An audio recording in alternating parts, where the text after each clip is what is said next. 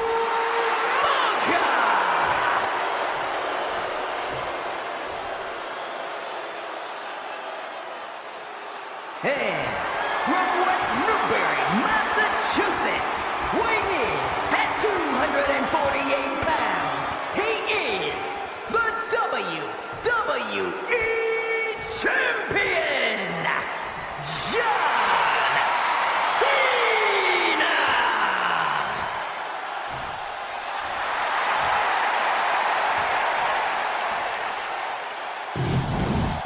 Desire and resolve will be tested tonight, all for the right to claim the championship.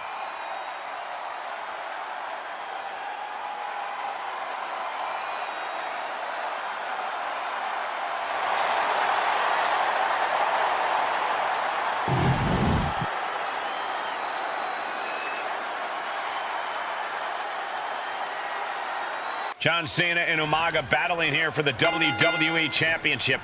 Will John Cena halt the Samoan Bulldozer's path to destruction? Cena's going to have to go all out to accomplish that. No one has been able to withstand Umaga thus far. This brutal Samoan has made a mockery of his challengers and is perhaps the ultimate super heavyweight threat. As Cena could be in for the greatest challenge as champion tonight. But if anyone can overcome the terrifying ruthlessness of Umaga, it has to be John Cena. Oh, he saw it coming. Umaga is truly a specimen to marvel at, Corey. And his handler, Armando Alejandro Estrada, knows he has a thoroughbred on his hands. There's a difference between thoroughbreds and Umaga, though, Cole. Thoroughbreds can be tamed. Umaga cannot. Estrada can only serve as a mouthpiece for Umaga. He can only help direct Umaga's blind brutality. I think even Estrada knows no one can control the Samoan Bulldozer. Headed to the outside. But for what reason? Ooh. Stop in the leg. Man, what timing on that counter. Boom.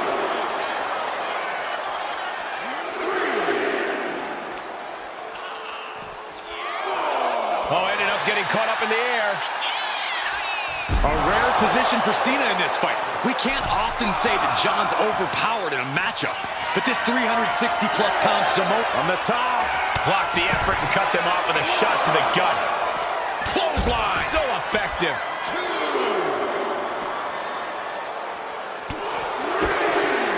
Stamina is going to be a key factor in this match tonight.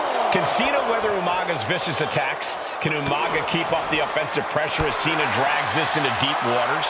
I think you're right, Cole. This might just come down to who has more gas in the tank. Near the end of the count. Better hurry. Caught an elbow to the gut for that effort. Cena tonight attempting to do something no one else has been able to do. Be it HBK, Triple H, Kane, the list goes on and on.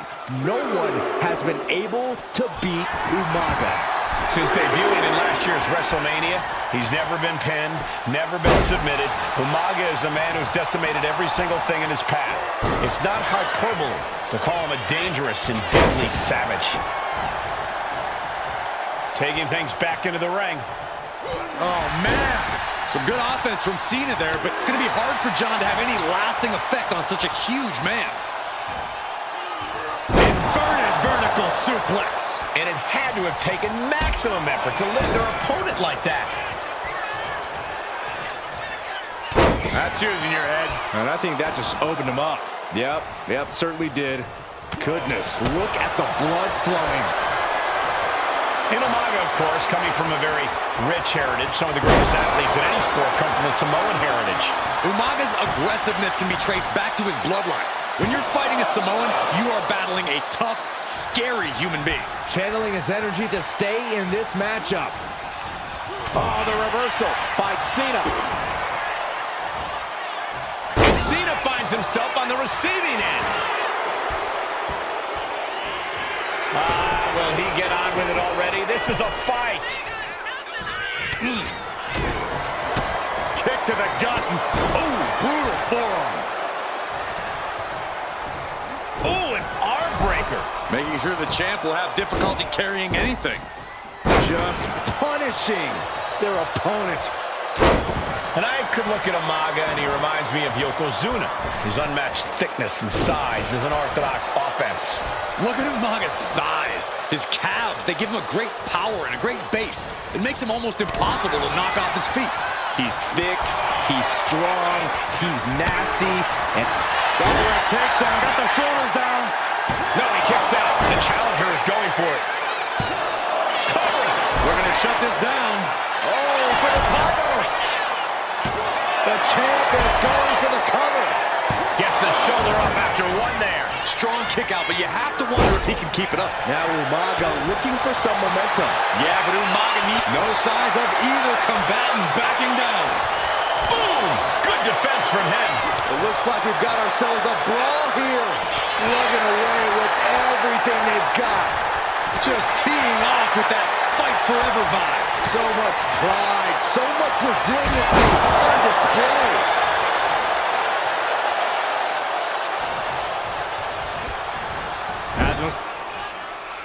And Cena flattened in the corner. Umaga's just overpowering him. Look at the strength. Into the corner, just setting Cena up. You have to start to ask yourself, is the end of John Cena near? I think so. Look out! What a headbutt. No one has been able to stop Umaga. No one. You are seeing why Umaga is undefeated. Why no one has been able to stop the Samoan bulldozer. Here comes Umaga, and Cena catches him with a boot. John Cena from behind, rolls him up, shoulders down, and a kick out by Umaga. And Cena immediately back into the clutches of Umaga. I'm not sure what else Cena can do here. I'm not sure John Cena knows how to stop Umaga. And Corey, you know there's no force equal to being on the receiving end of a headbutt from Umaga. It's in Umaga's DNA. Generations have perfected the art of using their own skull as a weapon that could stop an elephant. Sometimes I look at Umaga and it just scares me. I think he forgets that he's even in a championship match. Estrada is very aware of it, but Umaga sometimes looks oblivious to what's going on, other than the fact that he knows he's supposed to hurt his opponent. Having no conscience is what has set Umaga apart. If he gets confused and the bloodthirst takes over, that's where Estrada becomes champs down. This one's for everything. For the title. Here we go. For the championship. And he only stays down for a 1 count. No time to waste being shocked. You've got to maintain pressure. Clearly lost in the moment. He better snap out of it. Man. Oh, ouch. Oh, man. He wastes no time dodging the attack. Each superstar trying to counter and gain an advantage. This'll do it. Umaga. Oh, Samoan spike. Only headed towards a title change. Umaga. Pop-up Samoan drop. And then quickly the cover. 2 count. Oh, the champ narrowly kicks out. Obviously still has some fight left. 2 powerhouses, a championship on the line. We knew this would be a battle. Umaga and Cena aren't giving up any ground here. Here it comes! Samoan spike! The challenger comes up big. And into the cover. New champion, an undefeated champion. Here is your winner, and the new WWE Champion, Umaga! This proves it. Truly no one can withstand Umaga. The Samoan bulldozer has wrecked his way.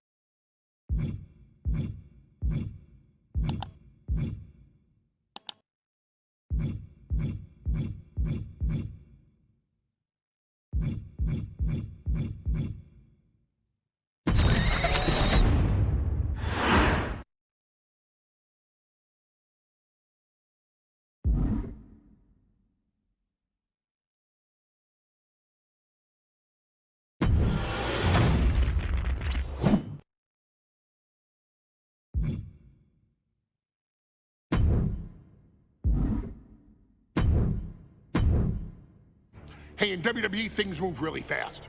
If you aren't present in the moment, it can feel like a year goes by in only 2 or 3 minutes. That's why you always have to make time to make sure that you check. Hold on. Did I just hear myself say 3 minutes? Stop.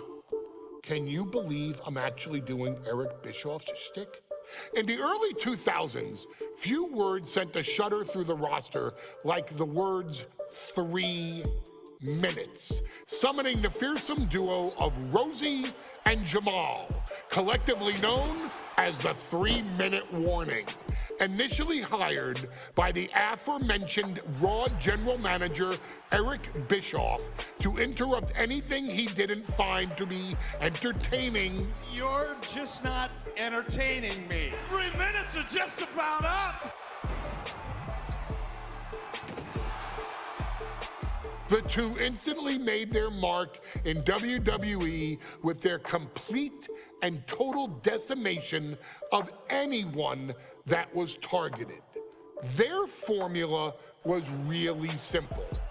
2 bruisers with surprising quickness who took pleasure in throwing opponents all around the ring with reckless abandon.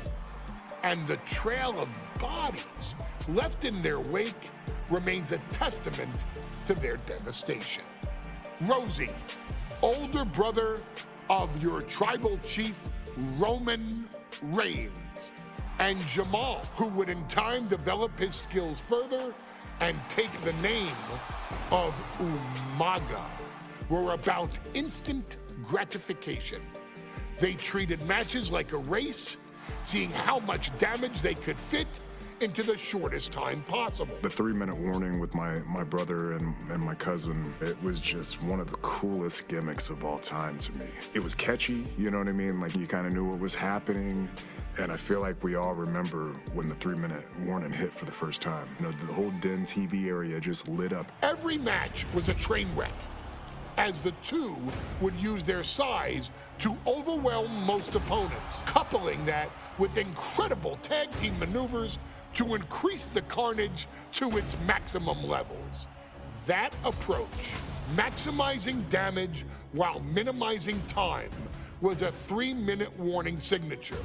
The team itself saw its run in WWE last for a little over a year, but in that time managed to make such an impression with the WWE Universe that it still resonates today.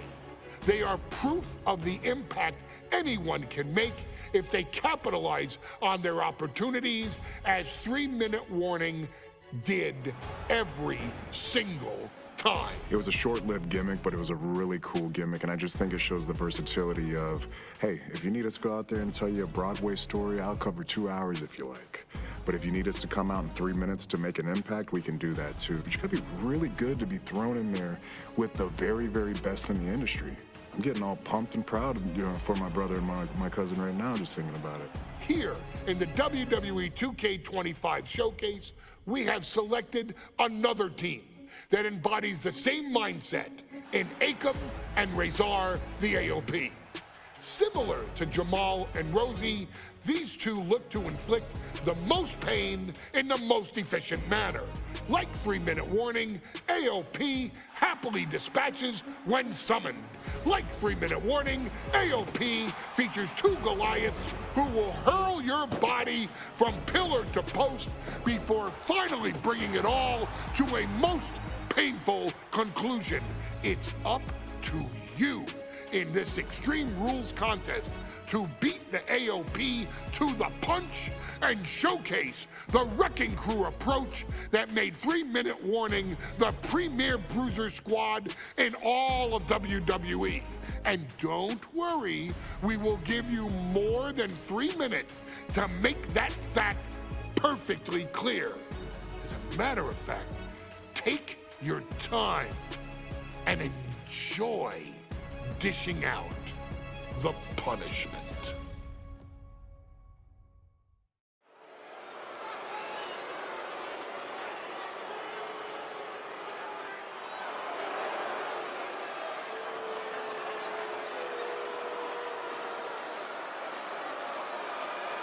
AOP is here, ready to wreak havoc. And they want to prove 3-minute warning has nothing on them. Two roughneck teams ready to use this Extreme Rules stipulation to the fullest.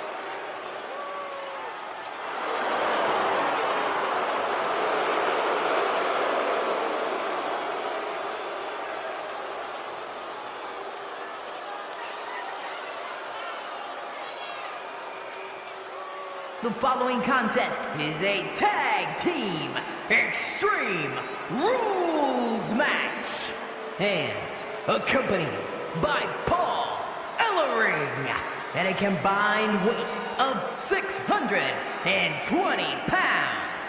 Akon and Razor, the authors of pain. AOP look unintimidated by the task at hand. They are totally prepared for the merciless tandem of 3-minute warning. You know, there's actually a lot in common between these two teams in terms of tactics and physicality.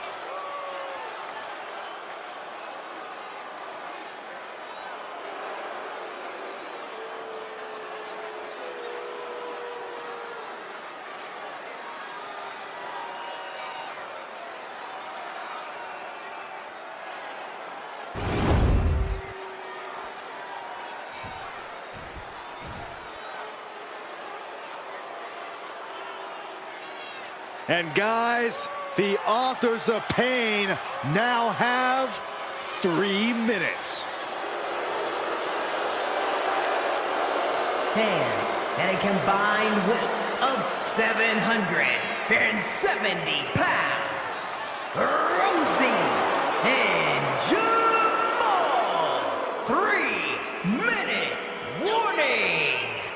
Authors of Pain versus 3-minute warning is a recipe for brutality and ruthless carnage.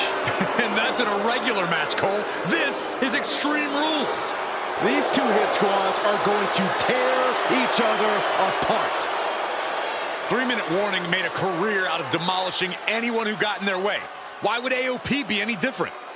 Because that's exactly what AOP does too. They play the same game as 3-minute warning. We got 3-minute warning and the authors of pain clashing tonight in what should be a harrowing Extreme Rules match. Considering the teams involved here, it comes as no surprise that we have medical teams standing by backstage. Yeah, these are two of the most merciless and physical teams we've ever seen.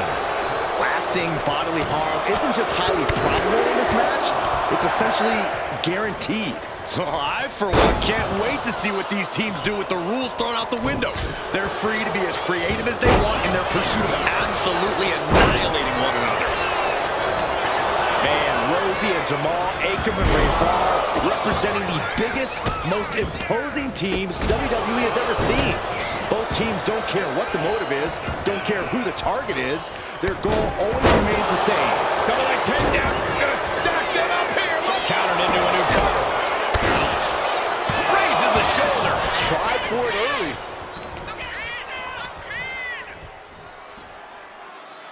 Manages to reverse it. Akon with a course correction. Big time clothesline. Good grief. He is getting rid of the turnbuckle pad. Don't say that too loud, Sax. You might get caught. 2. He kicks out before 3. A 2 count this early has to raise his confidence. Pay special attention to Rosie in this matchup. 6'5", 375 pounds. The man can run a 40-yard dash in 4.8 seconds. This guy is a pure athlete. Rosie played high school football with a legendary running back before playing college ball in Hawaii. Imagine being pancaked by the force Rosie brings. Thrown out of ringside and back to the mat. Drops the hammer right on the lower back. Up high. What impact. Superstar setting up. Oh, what a slam. Landed him. Stomping down. Watch for the hardcore style of 3-minute warning. Both of these men are from the hood, so to speak. Grew up on the streets, brought up to be tough. Here we go. Here's the pin. Kicks out. He still has this stage, he's endured plenty of big attacks. Extreme Rules takes an intense toll on the body. The longer this match goes, the worse it gets. And that prevents Rosie's attack. And come on, no, don't bring the trash can out. That's for cleaning. Well, Saxton, it's about to be used to clean house. Oh! Climbing to the top. What's he thinking? From the top. Just look at the size of all these superstars. The ring had to be reinforced before this match. Over 1,300 combined pounds colliding. These men are so big and so thick, it's a challenge to wrap your arms around them. It's really just best to find... Here we go! What a clothesline! Ooh, stiff punch. He counters with a great reversal. Oh, man, he is fired up now. Looks like he's coming back in. What a clothesline! Ouch! All focus bent on putting an end to Jamal here. Stops the kick. Reversal after reversal. These two have counters for days. Come on now. What is this manager bringing out? Who should revoke his license for this? Rosie and Jamal tell the victims that they will feel the 3-minute warning. What does that mean, Corey? Well, it means a lot of superstars will get run over by the pain train, and it's only going to feel like the longest 3 minutes of their lives. When you're off the leg, and the cut, 3-minute warning or done. There is no quit in this man tonight. Not even a 2 count. What unbelievable power. What? What just... I can't. Agreed, Saxton. Looks like there's no limit to how much damage this superstar can absorb. That was a golden opportunity to end things. Now he's got to hope the opportunity presents itself again. We knew this would be a grueling and punishing match, but AOP and 3-minute warning from the top. And he's pulled the ring apron up, looking under there for something. He's looking to absolutely destroy his opponent with that chair. Samoan drop. What a throw. He has to be nearly at his breaking point now. Or he surely doesn't have much left in him. Look out! That's it. What a splash. 3-minute warning might just be done messing around. 2. Oh, and he kicked out at 2. The fact that these superstars can still be moving at this point is beyond the realm of reality. This is a whole new level of chaos and brutality. 3-minute warning in AOP. Here we go again. Splash. Forget it. AOP just fell to their demise. 2 count. Rosie and Jamal survive Extreme Rules. Here are your winners, Rosie and Jamal. 3-minute warning.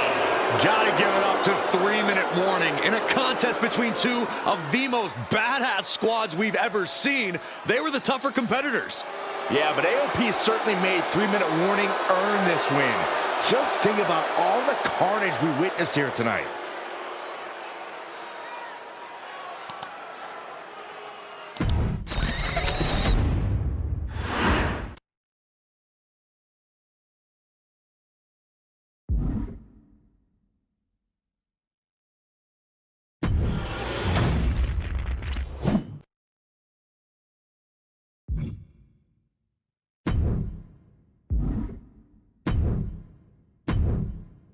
We've come to the part of the showcase where we get to talk about Tamina. Ever since walking in WWE, shoulder to shoulder with the Usos, Tamina's alliance with this dynasty has never been in question. I remember watching Monday Night Raw and I seen Tamina debut with my brothers. It was a pretty cool, dynamic, right? Two of my brothers and Tamina. Together, Tamina and the Usos helped each other navigate through a trial-filled first year in WWE, making sure they all survived together. In later years, Tamina has formed alliances with both Naomi and Nia Jax, honoring this family's connection. While Tamina has looked to create her own name in the industry, she has never missed a chance to acknowledge her place in this family either. Trained by Afa and Sikoa, the wild Samoans, Tamina was instilled with the same instincts that have carried each member of this family to wrestling glory.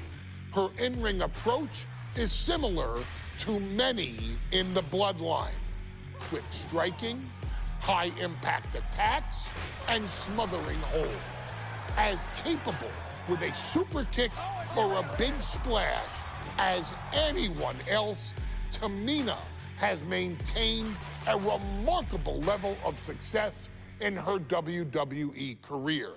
A constant contender, Tamina has competed for the Women's Championship on many occasions. She's also held the Women's Tag Team Championships along with 9 separate reigns as the 24/7 champion. Tamina has proven capable in any environment against any opponent. Tamina is always the perfect test for a rising contender. Defeating Tamina proves that you're at the top of your game, and she will always expose those who aren't quite ready yet. Taking her lightly is the easiest way to book your visit to the local medical facility. Tamina has taken part in many memorable moments, but in the 2K25 showcase, we're going to give you the chance to make history. In the first ever women's Money in the Bank match, Carmelo, of all people, would walk out victorious after letting someone else do all the work. Tamina, Becky Lynch, Natalya, and Charlotte Flair were all robbed of a great opportunity that night by Carmella. So this is your chance to make it right. Showcase Tamina's grit and take out the other 4 ladies in this ladder match to become the first ever winner of the Women's Money in the Bank. Carmella might still sneak out with the win, but if she does, she's doing it on her own because we're not allowing anyone else at ringside for this match in our showcase.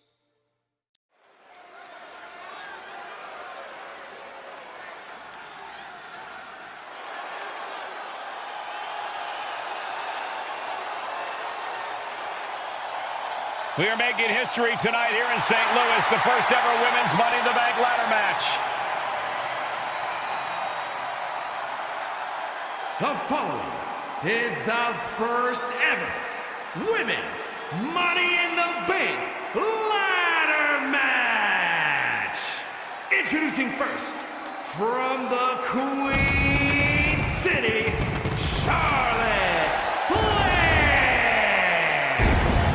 Charlotte Flair looking to become a Triple Crown champion. Every title, every opportunity she has put in front of herself, she has seized. This is a night where careers change forever. You're right, Cole. You can feel it. Legends are going to be made. Careers defined. Hearts broken. This is Money in the Bank.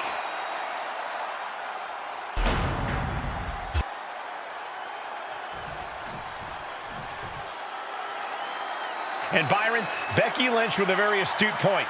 I rip off arms. You can't exactly climb a ladder with no arms.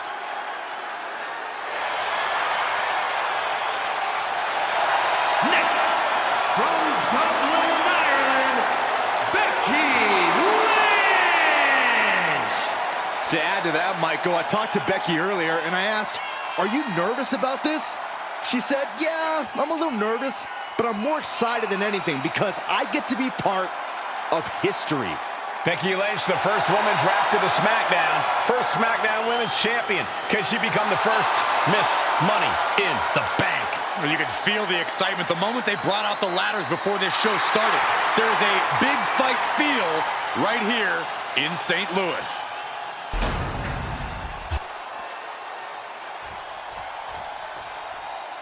There's a big fight coming. Tamina, perhaps the most dominant superstar in this match. And I guarantee she is not fazed by taking on 4 different opponents in a ladder match.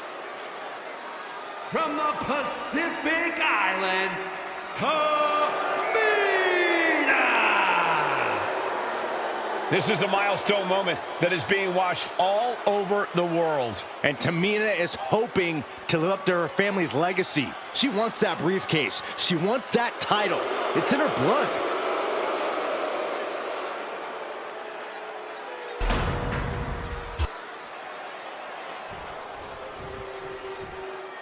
Mela is money, and she is as confident as ever.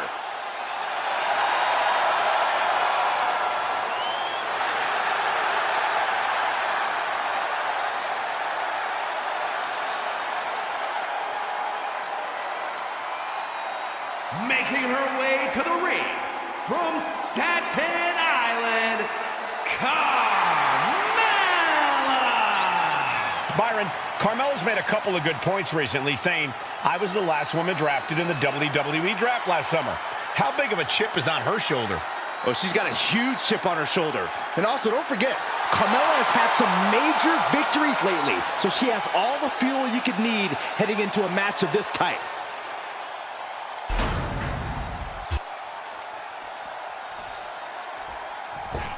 Natalya, another superstar who walks into this match thinking she has legacy on her side tonight.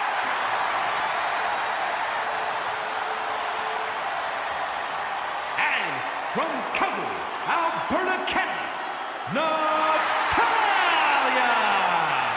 Every last woman in this match has chased this opportunity so fiercely. They have chased the championship, perhaps none more so than Natalya.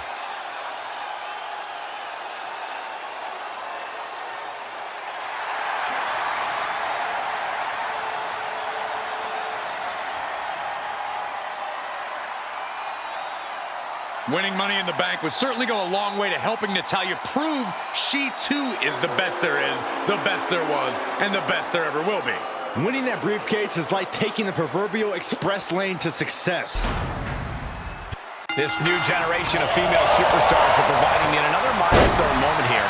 Tamina, Charlotte, Carmella, Natalya, and Becky Lynch have to climb the ladder and retrieve the briefcase to become the first ever Miss Money in the Bank. Oh, what a slap! No safe haven in this match. These ladders can be your best friend or your worst enemy. There's no allies in this match. It's everyone for herself. There is no room for friends when history's being made. Not when you can go down in the record books as the first Miss Money in the Bank. Such a dangerous setting for all these superstars. Ladders are everywhere. Each competitor is only limited by their imagination. Your head has to be on a constant swivel. Ladders will be used as weapons. Anything can happen to get that briefcase. Off the ladder now. Let's see if this is right for the picking. I hate to be negative, but this could end terribly. Yeah. No. Sometimes a bit of fear is a good thing to have. After that landing, I'm sure fear of injury is what's being felt right now. A contract that can change lives hanging above the ring. Probably the most profitable opportunity in our sport. 15 out of 17 superstars have successfully cashed in the Money in the Bank contract. A surprise cash-in has only failed once, and the other failed cash-in was alerted to a week in advance. You are almost certain to become the next SmackDown Women's Champion if you grab the contract tonight. Time is your enemy here. I just don't know if there's enough of it to get it down. That's going to be a moment you want to forget very soon. And Becky there wasn't looking her best when she took that shot. She needs to protect herself so she can make it up the ladder later. Beautiful finals carry takedown. Three second-generation superstars competing in this match. Carmella, Charlotte, and Tamina. And Natalya, of course, a third-generation superstar. Women bred for these kind of moments. Any of these women will add a significant chapter to her legacy if she can become the first Miss Money in the Bank. Or this could also light a fire under you, make you fight even harder.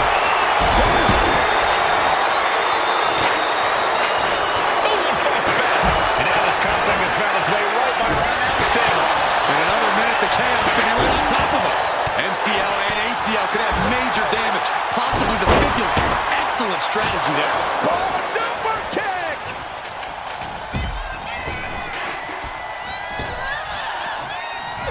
Bullseye with the drop kick. And looking at the playing field, the majority of these women love to utilize their submission offense to put opponents away. Tapping someone out won't win this match, but these women should not shy away from using the biggest weapons in their arsenal. You heard Becky say she was going to rip arms off tonight. You can't exactly climb a ladder with no arms. Nothing was being held back with each of those strikes. Oh, leg drop by Becky Lynch, and she's going to do it again.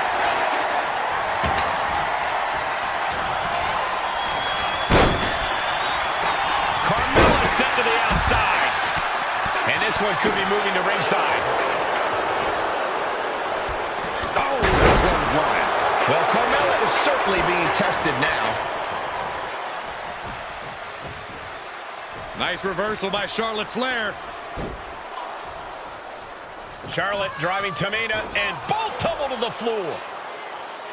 Both women crashing down hard. The Queen, Charlotte Flair, the first to her feet, surveying the situation. Oh, my Tamina into the steps.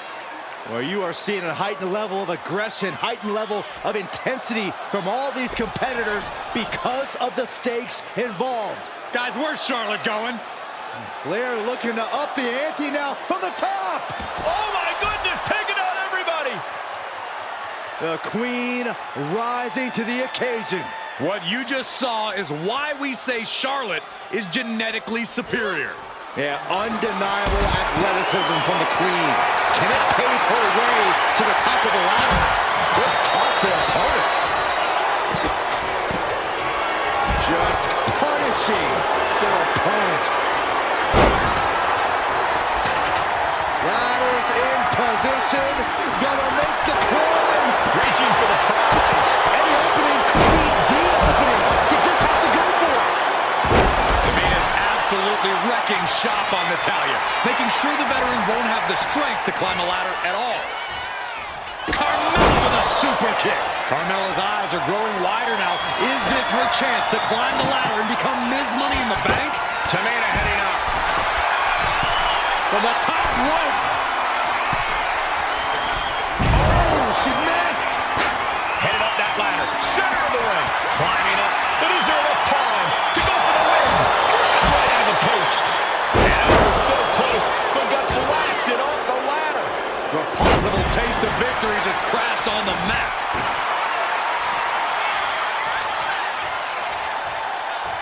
Clearly hoping something nefarious is beneath the ring.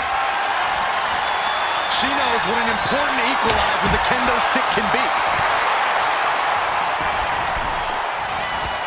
She keeps on talking, but is she actually going to deliver? Bang!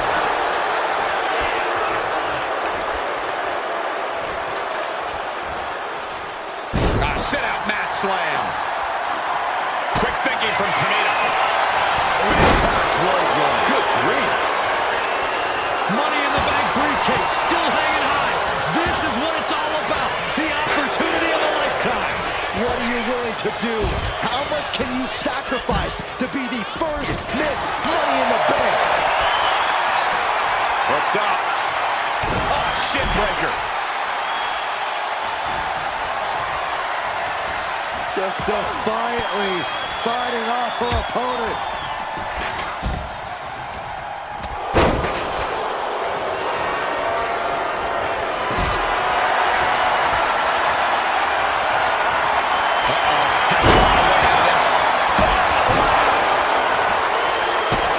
Right to the gut. Ruthless chop block.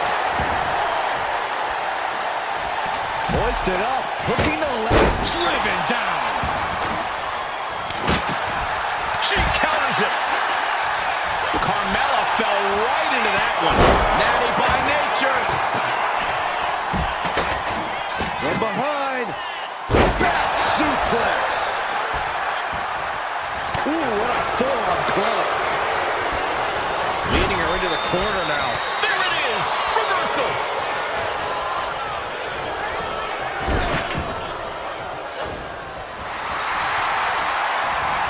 Oh! Bang! Kick Cena to the table.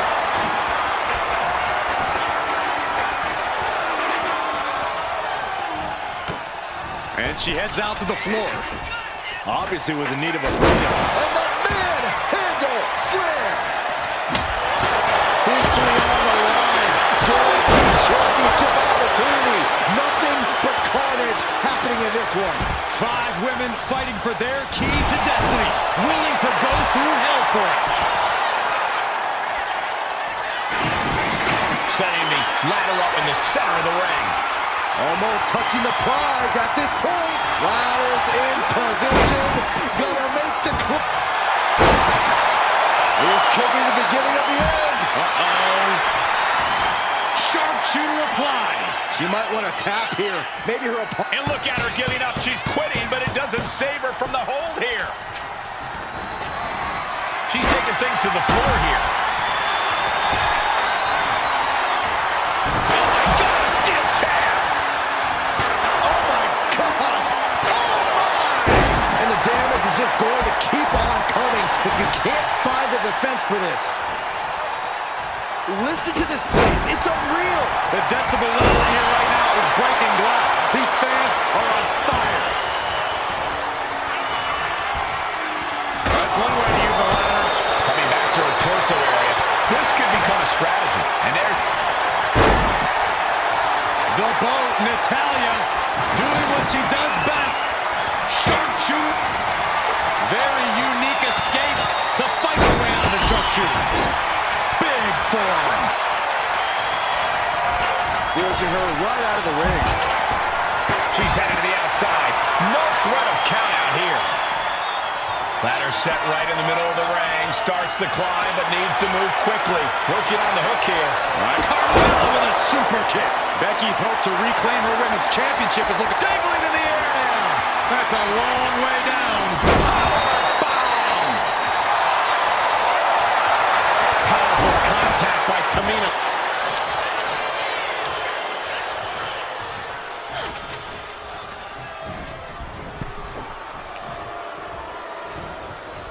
Into a neck breaker. Take it down.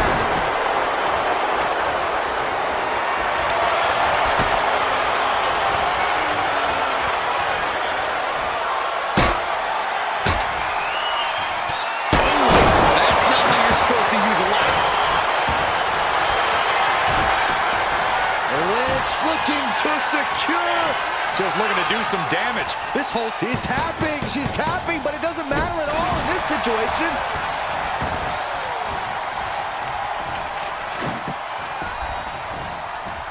Looking for a suplex, slingshot style. German suplex.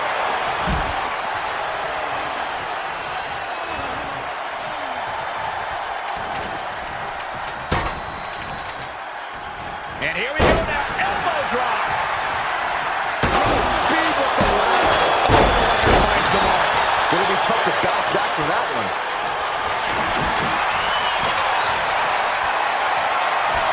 All the way up for us.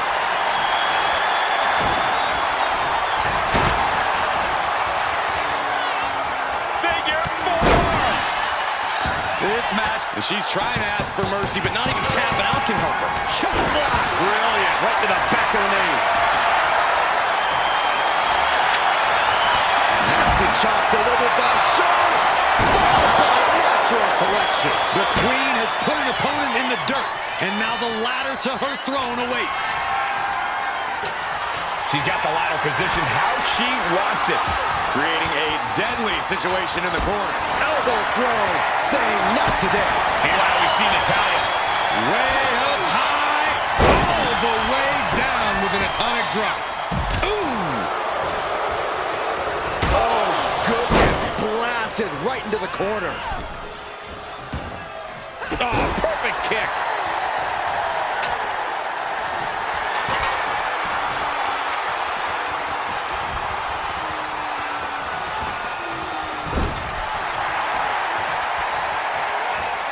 Just disrespecting their opponent in the corner. With the jaw.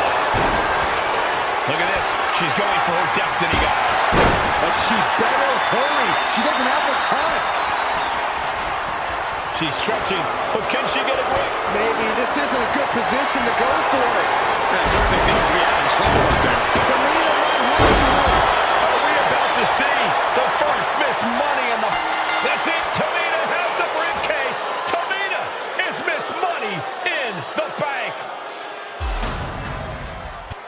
The winner of the Money in the Bank contract and the first ever Miss Money in the Bank, Tamina!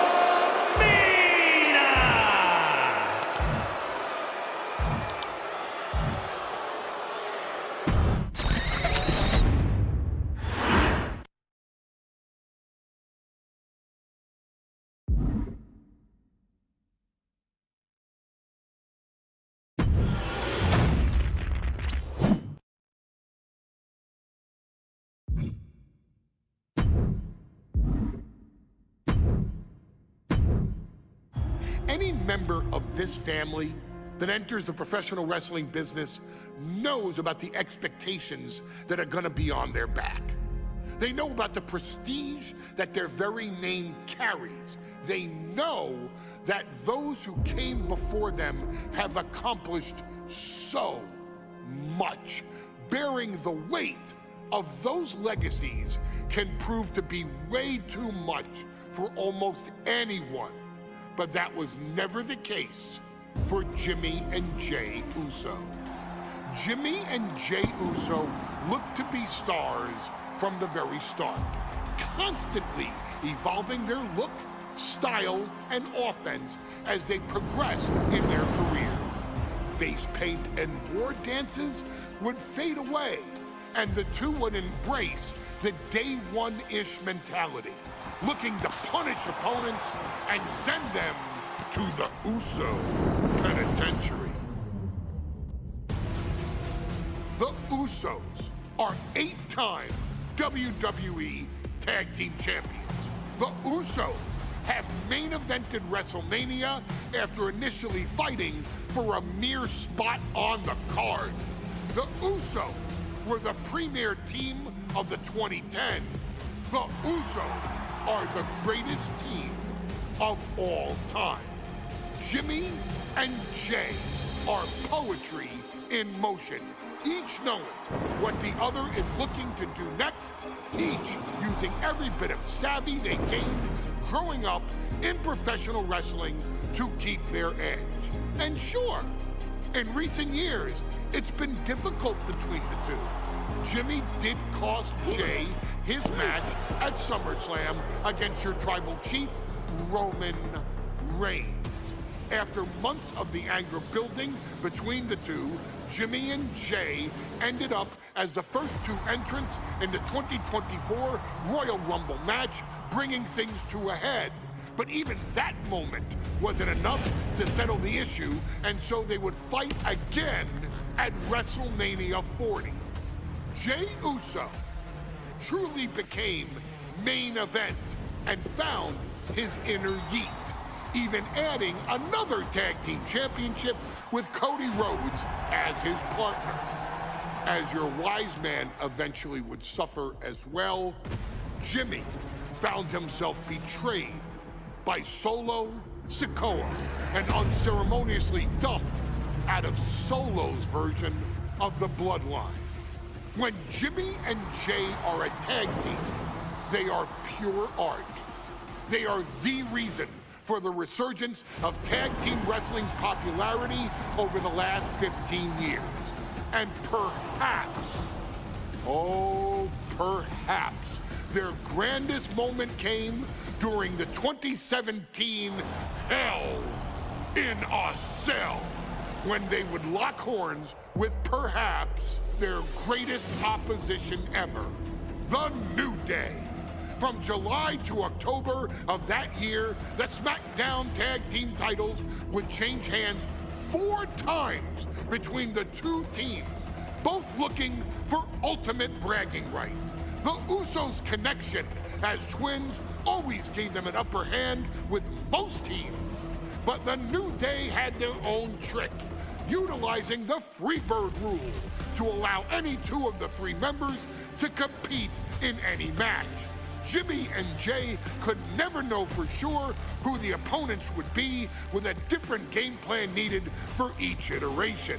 With nothing clearly settled after 4 months, the New Day would offer to defend inside Hell in a Cell, and the Usos gladly accepted. We've seen the Usos showcase tag team wrestling at its most beautiful.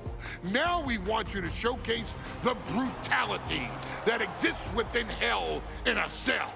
Big E and Xavier Woods are going to use everything at their disposal to take you down.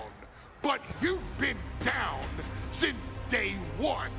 Now it's time to force the New Day to realize there's nothing wrong with them being in second place, and there's nothing that's stopping you inside Hell in a Cell.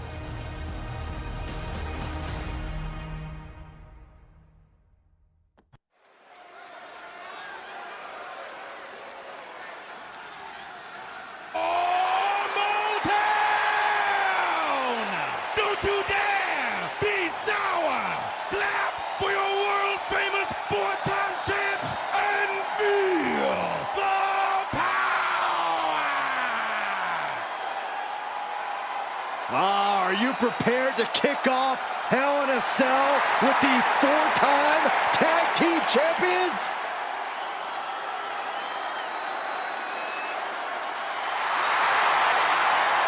The following is a tag team Hell in a Cell match, and is for the SmackDown Tag Team Championship, and accompanied by Kofi Kingston at a combined weight of 490 pounds, the SmackDown Tag Team Champions, Xavier Woods and Big E, the New Day.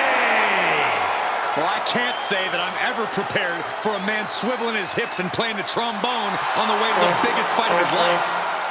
This is our first Hell in a Cell match of the night. The New Day actually requested this match to defend their tag titles. Who would have thought 4 months ago when this rivalry began that it would end once and for all inside Hell in a Cell? New Day about to make it evident that the time for fun and games is over.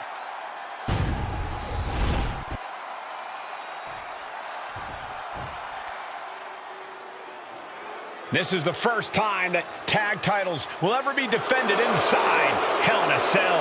And at a combined weight of 493 pounds, Jimmy and Jay, the Usos. Tonight in Detroit, the Usos welcoming New Day into the penitentiary.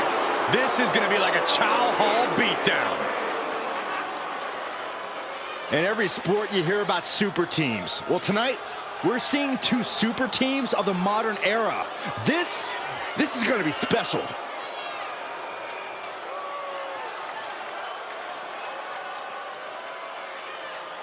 Tornado tag rules here, gentlemen. 2-on-2 as Kofi is going to be locked outside the structure. The pinfall or submission needs to happen in the ring, but we all know this fight's going to go everywhere before that happens.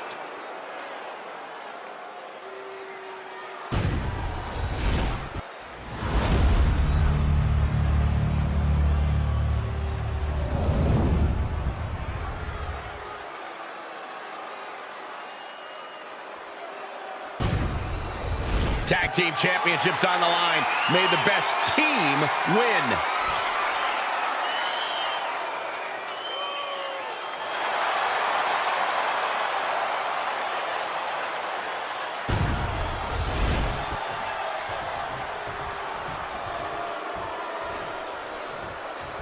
The cell door is locked. First of 2 Hell in a Cell matches tonight in Detroit.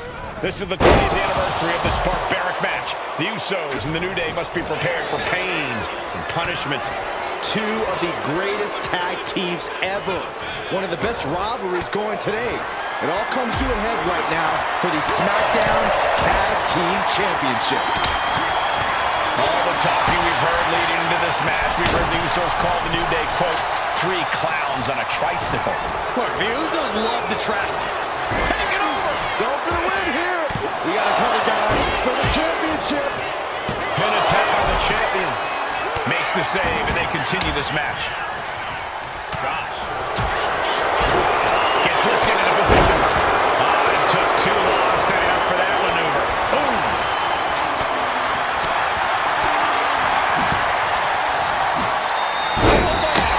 It's incredible the inventiveness we are seeing on display here. Facebuster plants him. This cell is meant to contain all these superstars, but that's not to say this cell can't fit the pin for the championship. Kicks out at just one. He's nowhere near ready to stop. Oh, look at this! Spinning combination.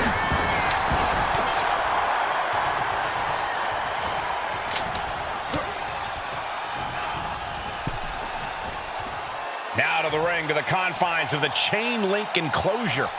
Oh! So many amazing matches between these two teams. They said it this past week on SmackDown. No matter where we are, we put on a show.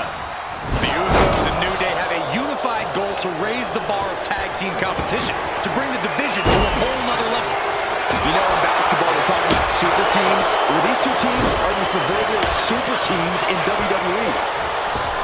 I have a feeling the Usos' objective is to send the New Day to the hospital. Shoulders are down. Is this enough to retain? Oh, man. Oh, brutal forearm. Down to opponent, and a double axe handle smash. Oh! New Day refer to this as their power lineup when having Big E involved in there with Xavier Woods. Big E, the obvious powerhouse of the group. Woods has that blend of speed and power, making him the most well-rounded superstar for New Day. What's interesting, though, is this is the lineup that lost to the Usos at SummerSlam. The New Day not choosing Big E and Kofi to beat the Usos a few weeks ago could prove to be costly. And he re-enters into the ring. Suplex. And it looks like the challenger is going for it. And the champion gets a shoulder up just before two. Strong kick out, but you have to wonder if he can keep it up. And able to beat Woods to the punch.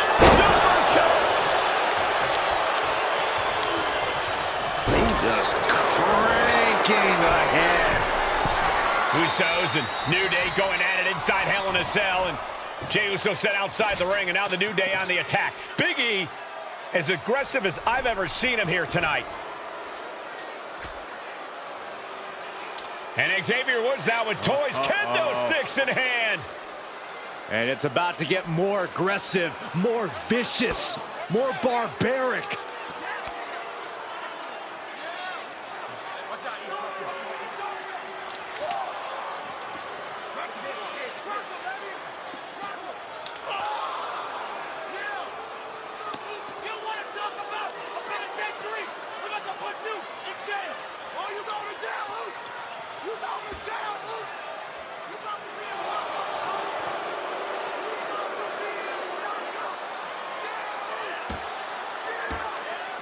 I've never seen this vicious of a side from the New Day.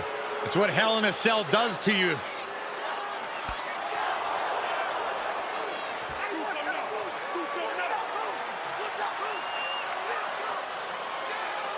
Oh, now with the kendo sticks, Xavier Woods unloading.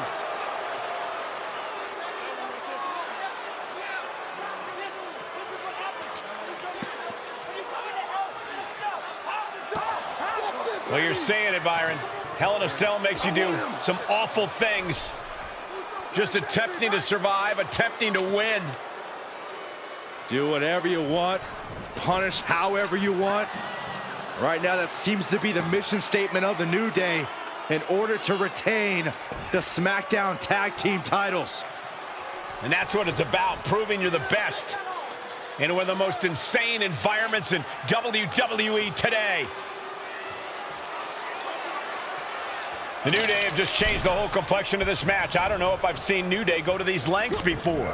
Well, no time to be a jovial bunch when you're in a cell, Michael. Tonight, it's not about entertaining. It's about putting your sworn enemy to rest for good.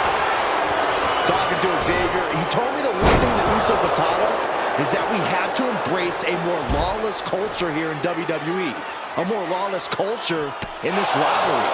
And that could be the reason the New Day chose to have this match in the Hell in a Cell. It's been such a chaotic rivalry. Therefore, only this kind of lawless match could finally put an end to it for good. He gets back into the ring. Watch out. There's a seat for your face. Moving out from the ring closer to those towering walls of the cell. Bringing a steel chair in top rope. Into the chair. Will that be enough to win the titles? Now the pin for the champions. He kicks out somehow. Guys, I thought we were getting a new champion here. Well, we might see a new champ here tonight. Don't put the cart before the horse. The champ picked out and has no intentions on losing that title anytime soon. Will that be the last opportunity? Is there still enough left in these men? The Usos and the New Day have been trading title reigns for the majority of the year now. This, the contractual rematch for the Usos. If they lose, we got the new champ here. Now and he kicked out at 2. I cannot believe it. Are you kidding me? And the action is shifted now into that dangerous area between the ring and the walls of the cell.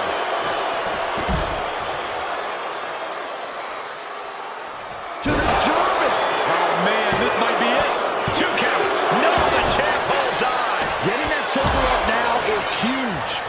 Oh, God, that hurt.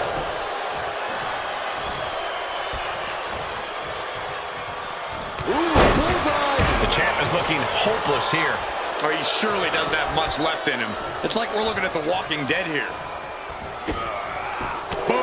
And an uppercut. Big E is losing any kind of advantage here. Getting a taste of just how bad it can truly get. Uso misses big time. Military press. And the action is shifted now into that dangerous area between the ring and the walls of the cell. Unloading with an uppercut. Boom, uppercut. That'll knock you silly. Tilt-a-whirl head scissors. Boom! And here we go, returning to the ring. Xavier Woods walking the top. Boom! Right to the kidney. Golly. The new... And Jimmy and Big E slugging it out middle of the ring.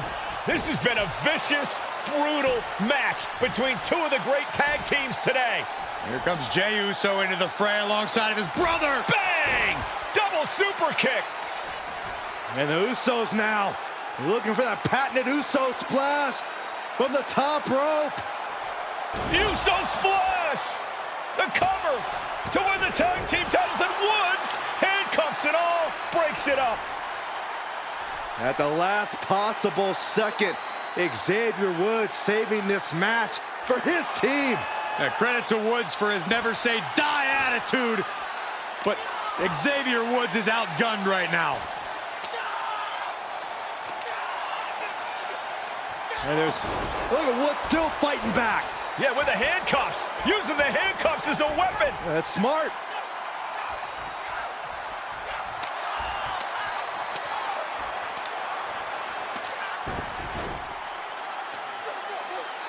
And Woods now down. And trying to still fight back. What heart from Xavier Woods. That Hart may not have much more fight left. Jimmy and Jey back up to the top one more time. Uso splash in stereo. The cover. The Usos win the tag team titles. Here are your winners and the new SmackDown Tag Team Champions, the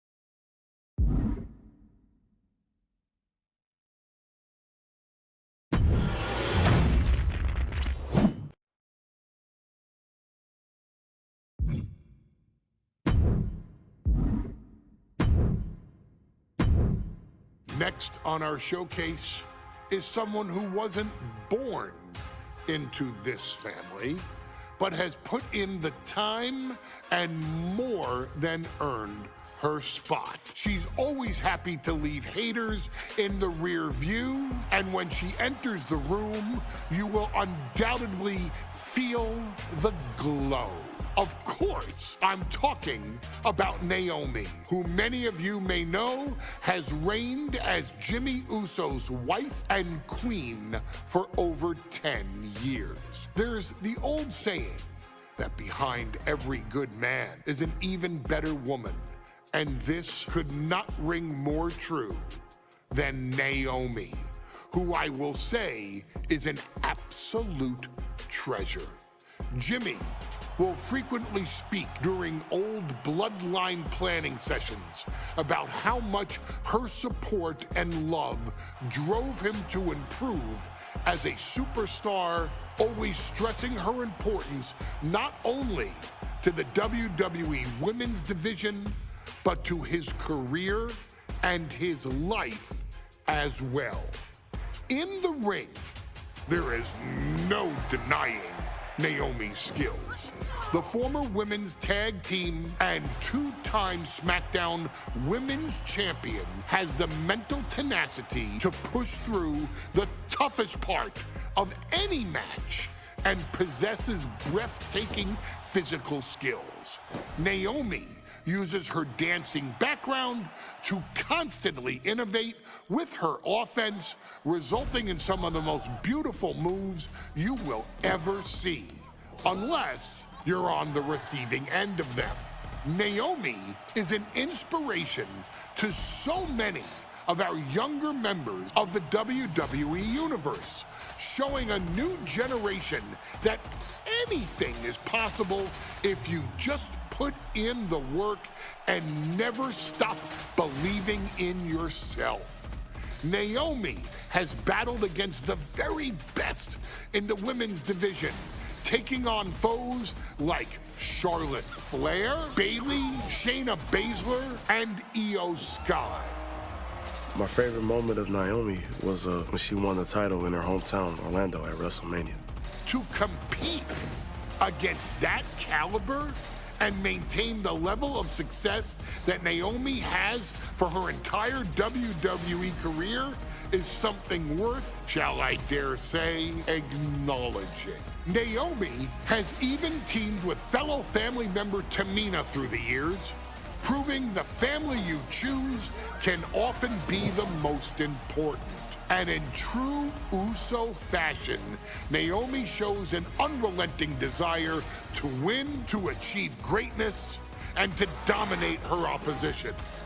Many mistake her smile as a sign of kindness, but they quickly realize their mistake as Naomi unleashes a flurry of kicks, flies at them with moonsaults from all angles, and then ties them up in knots. Naomi is having fun, but Naomi is never playing. And now, we take you back to the 2020 edition of Super Showdown, which saw Naomi challenge Bayley for the SmackDown Women's Championship. Unfortunately, a ridiculously lax referee decided it was just fine for Bayley to basically do whatever the hell she wanted. Bayley's, oh my gosh, she's trapping Naomi's legs in her shirt. And Naomi wound up suffering an embarrassing loss after Bayley used wardrobe to her advantage. Well, Bayley, we can pretty much guarantee that trick won't work again.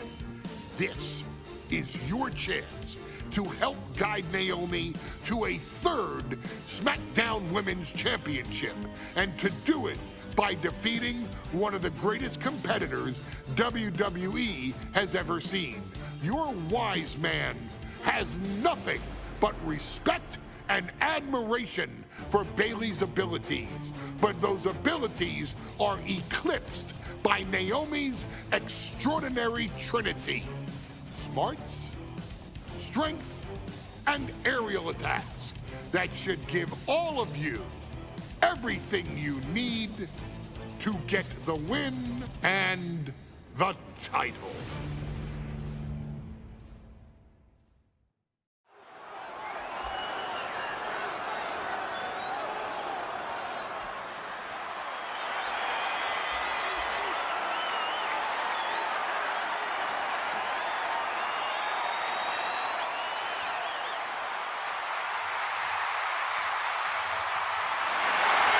Gentlemen, it's glow time! I got an idea, Saxton. Why don't you glow home? No, I cannot, Corey.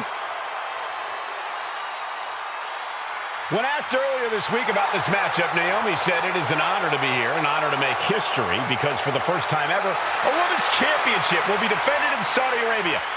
Naomi certainly has momentum on her side, and as we've seen in recent weeks, it appears as though Bayley has at least a healthy respect for Naomi. Well, so much of Naomi's career has been predicated on making history. You think back to Naomi being the winner of the inaugural WrestleMania Women's Battle Royal, being the first African-American SmackDown Women's Champion, and tonight, once again, an opportunity to make history in her career.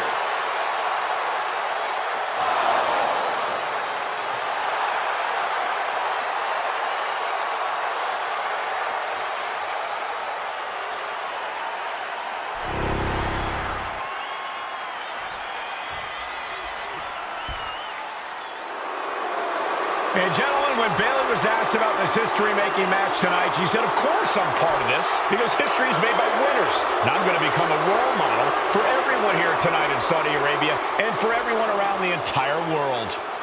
I asked Bayley her thoughts on this match, and she said, new country, same sheep. Bayley is nothing if not confident headed into this match. Oh, and everything you just said is indicative of the new attitude, the new personality of Bayley. Bayley has been SmackDown Women's Champion for a record-setting 279 days. She's won every title available in WWE. The NXT Women's Championship, the Raw Women's Championship, the two-time SmackDown Women's Champion, a Tag Team Champion, a Money in the Bank winner. Bayley's accomplished it all. But the one thing Bayley has never done in her career, she's never beat Naomi. And believe me, that is a huge point of confidence for Naomi and a huge pressure on the champion. What an exciting moment for both of these competitors tonight, but once the bell rings, it's down to business. The SmackDown Women's Championship is on the line.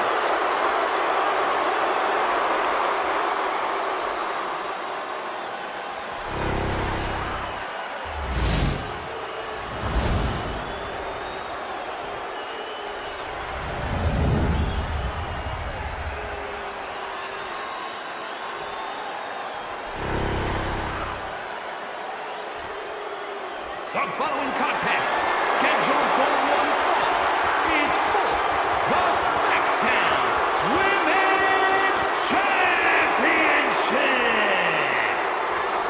Introducing the challenger from Orlando, Florida, Naomi.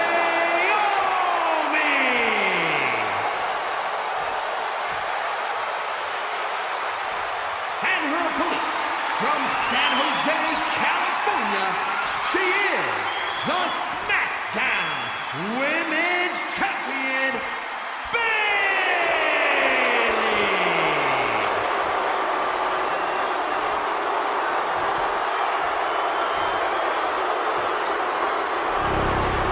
For the first time ever, we have a Women's Championship match here in the Middle East, in Saudi Arabia.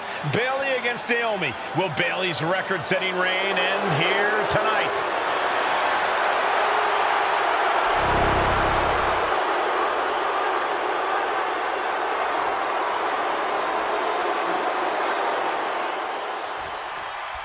Bayley versus Naomi, SmackDown Women's Championship on the line. So much of Naomi's career has been predicated on making history, and tonight she has the opportunity to make even more history. And Naomi's got plenty of momentum coming into this match and is feeling mighty confident herself. Ooh, she puts the brakes on that.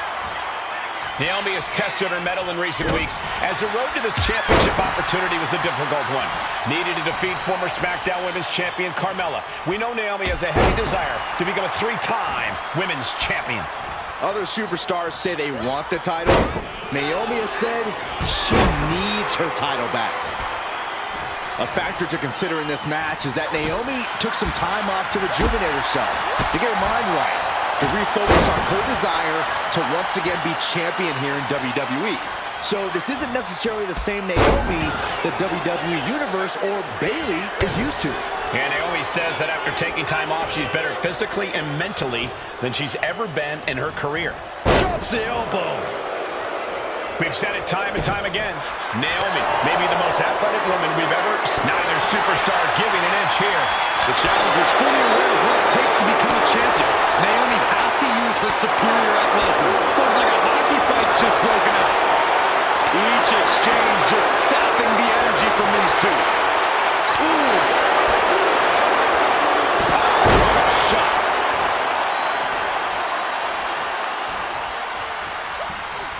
Bayley sent flying. Taking a flight to nowhere. Oh no. Decided to take a leap of faith and paid the price. Bayley realizes that Naomi wants to pick up the speed of the matchup. The champion refusing to allow that to happen. Bayley having every reason to be confident heading into this matchup. But launching. What? Trying to do as much damage as humanly possible. But at what cost? Naomi going for broke. And this high-risk offense from the challenger might be catching the champion by surprise. The challenger being the aggressor here, but remember, the title can only be won by pinfall or submission inside the ring. Drop kick hits the mark. Naomi isn't feeling intimidated by the moment. And Naomi keeping Bayley on her toes, pushing the pace on the champion. Naomi moving fast, showing that superior athleticism. Bayley might not be able to keep up here. Headed back into the ring. Look out! And completely missed the mark.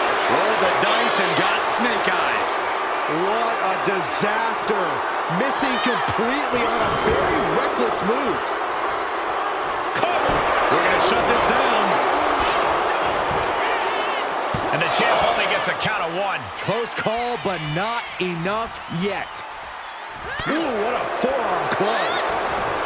And I think it was you, Byron, who asked Bayley if she changed. And she said, I didn't change. I just did what I had to do, and look what I've done. Well, you're right.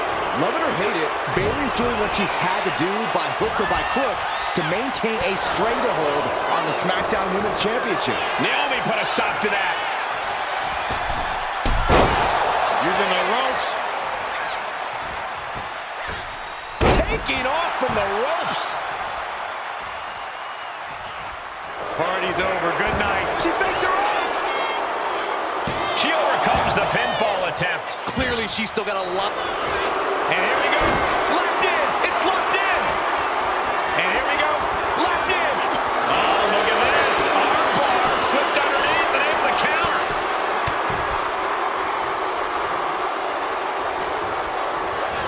Placing her against the turnbuckle. Setting her up on the top rope.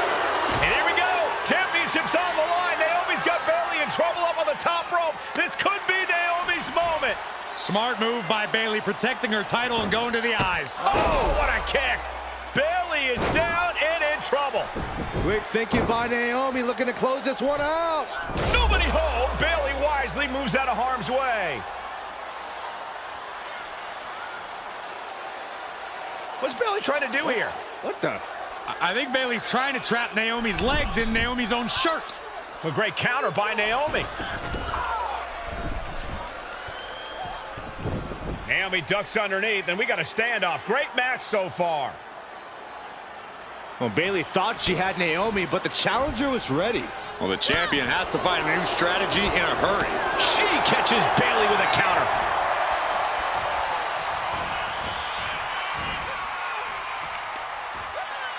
Oh, what a response.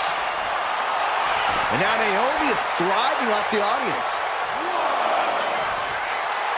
I'm all for getting in the head of your opponent, but there's a point where she has to lock up. Heading up to the top turnbuckle. Look out below! No matter who you are, when you crash on the floor, a searing pain races through your body.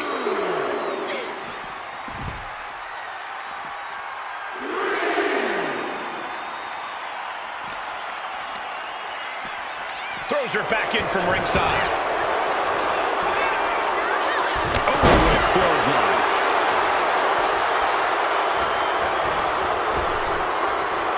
She turns it around with the reversal. Calls up the rear view.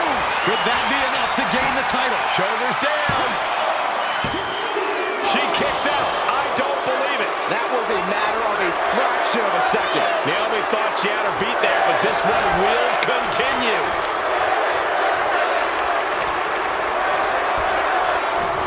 In the corner, has to find a way out of there. Gotta hurt. Bayley turning up her aggression, showing that newer, vindictive side of her. Sunset flip applied. Not done there.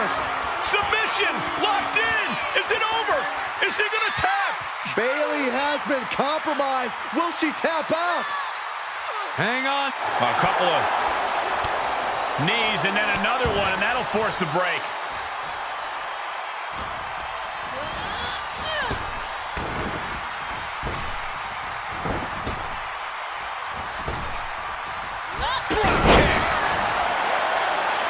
She's looking to end her right now.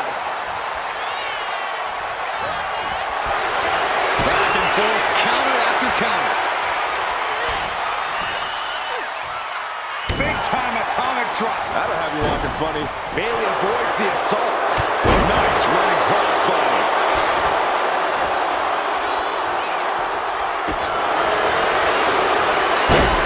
What a takedown to Calvin's hook is locked in. Not. Can she break out back to her feet? A couple of elbows to the gut and create separation. Oh, it was a stunner. That was the best one I've ever seen. And Naomi's turning to the crowd for assurance. Kick gets caught. Window kick. Bayley and Naomi both worn down, both exhausted. But this is about winning. This is about being the better woman in the history books. Both sides with an answer to every piece of offense. Getting her set up for something in the corner. Dueling reversals.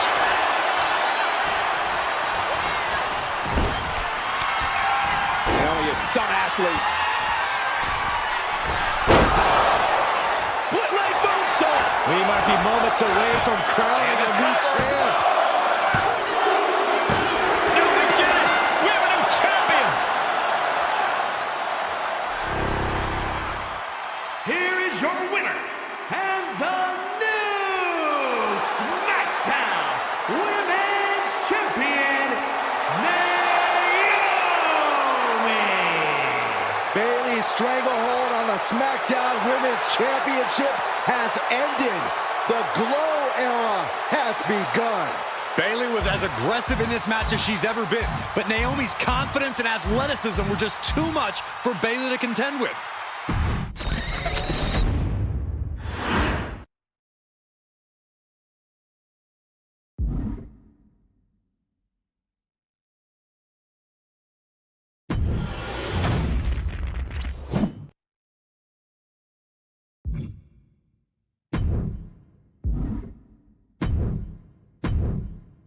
Ladies and gentlemen, if it weren't for the next two superstars in our showcase, none of this would be possible.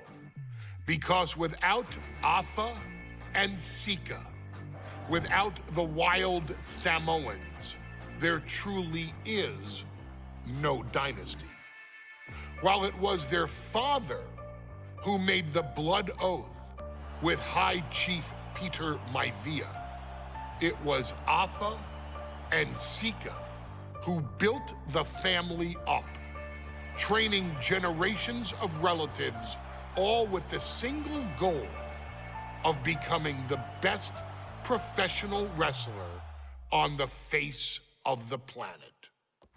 And while the two would together be WWE Hall of Famers, based solely on their work as trainers and cultivators of the next generation, their in-ring successes only add to their immortality.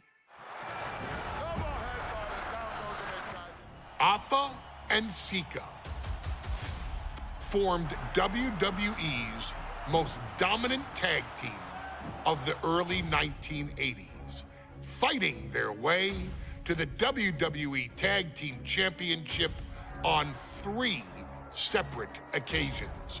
Opponents were often defeated before the bell even rang to start the match, falling victim to the aura and the intimidation factor of having to step into the ring with the Wild Samoans. Accompanied by Captain Lou Albano, the trio formed a masterful group that was able to take all opponents off their game, be it through Albano's devious schemes or the overpowering nature of the Wild Samoans. WWE had never dealt with a team so primal, turning each match into a battle of survival. Most feared, the deadly Samoan drop, a move that has been imitated by many, but duplicated only by a chosen few. There they are, the Wild Samoans. These are immigrants coming from the island, trying to figure it out, trying to find a way. I couldn't imagine being these men. I couldn't imagine taking on these responsibilities of setting the tone in a whole new country. And then trying to break into entertainment on top of that. But they made it work. And that's what we are. We're workers. We make it work. These tribal elders set the standard for all of their descendants to not only follow, but they also taught their descendants how to surpass it. So beloved were the two that perhaps no moment holds more significance to your tribal chief, Roman Reigns, than when he was presented the Ula Fala by his father Sika and Uncle Afa after the 2020 Hell in a Cell event. You see, it was their acknowledgement that gave Roman Reigns the unshakable confidence to continue his journey to becoming the greatest of all time. The utmost respect, love, and gratitude for those men. Because if my father and uncle don't do what they do, we're not here. We now humbly present to you the honor of walking in the famed footsteps of the Wild Samoans, finding a tag team in WWE's long and storied history that we felt would test the Wild Samoans was not an easy task. But then, a thought came to your wise man. Why not give the audience exactly what they want? Why not put the Wild Samoans against one of the greatest tag teams of all time? Why not present Afa, Sika, the Wild Samoans versus Bubba Ray and Devon, the Dudley Boys? And if we're going to go that far, let's do it in a tables match. Showcase that savage brutality that made both teams the eternal legends we know them to be. No pinfalls, no submissions, no rules. Just be the team that avoids being put through the table, and you will emerge victorious. And with these 4 men, you better believe that things are going to get extreme.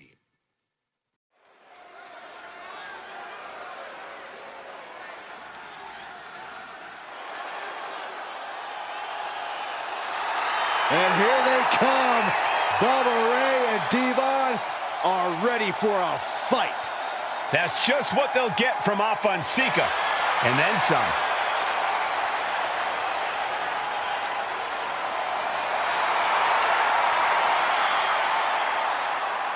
The following contest is a tag team tables match. And at a combined weight of 603 pounds, Bubba Ray and Devon, the Dudley Boyz. It takes a strong brotherly bond to agree to go into battle against the Wild Samoans, but that's exactly what Bubba Ray and Devon have. I have a strong feeling this match isn't going to be for the faint of heart. Oh, look, the Dudley Boyz may not be all there in the head, but they're easily the most highly decorated tag team in pro wrestling history. They've beaten the best, they've beaten the toughest, and they're ready to come in and beat the wildest tonight. Both the Dudley Boyz and the Wild Samoans are coming into this tables match with something to prove. Who's the best tag team of all time? Who's the more cohesive brotherly unit? Who's more savage? Who's more extreme? Gentlemen, we are moments away from finding out the answers to these questions once and for all.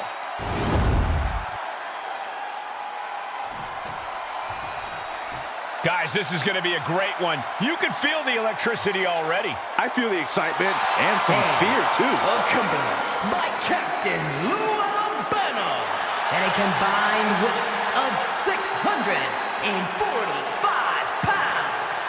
Alpha and Sika, the Wild Samoans.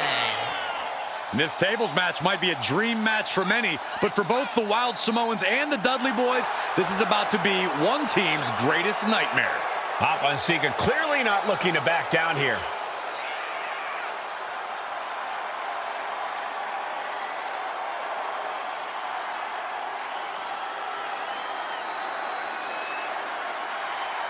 The Dudleys can certainly handle their own, but they've never faced anyone or anything like the Wild Samoans.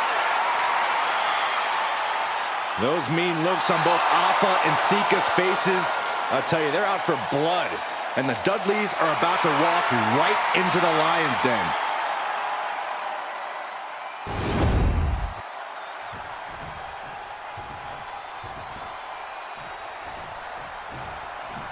Two-on-two tables match here with the masters of the match, the Dudley Boyz, taking on the Wild Samoans. There's always those thoughts in the back of your mind.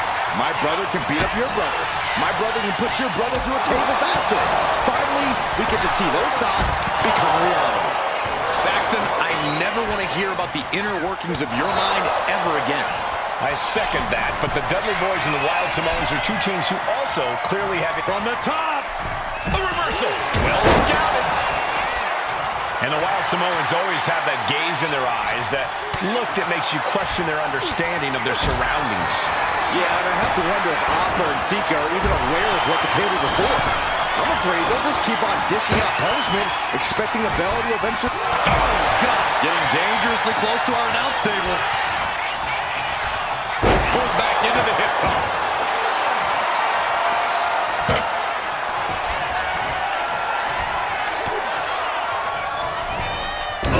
Sits straight into the corner hard. He's in a bad way, but still has something left in the tank. Each superstar trying to counter and gain an advantage. Sika, both individuals that compete barefooted. Not something common of most wrestlers, Corey, but it is actually very customary in the Samoan wrestling heritage. It's how they train, it's how they live in the Isle of Samoa. And no one delays a fight just to put some boots on. Samoans are ready for battle at the drop of a hat.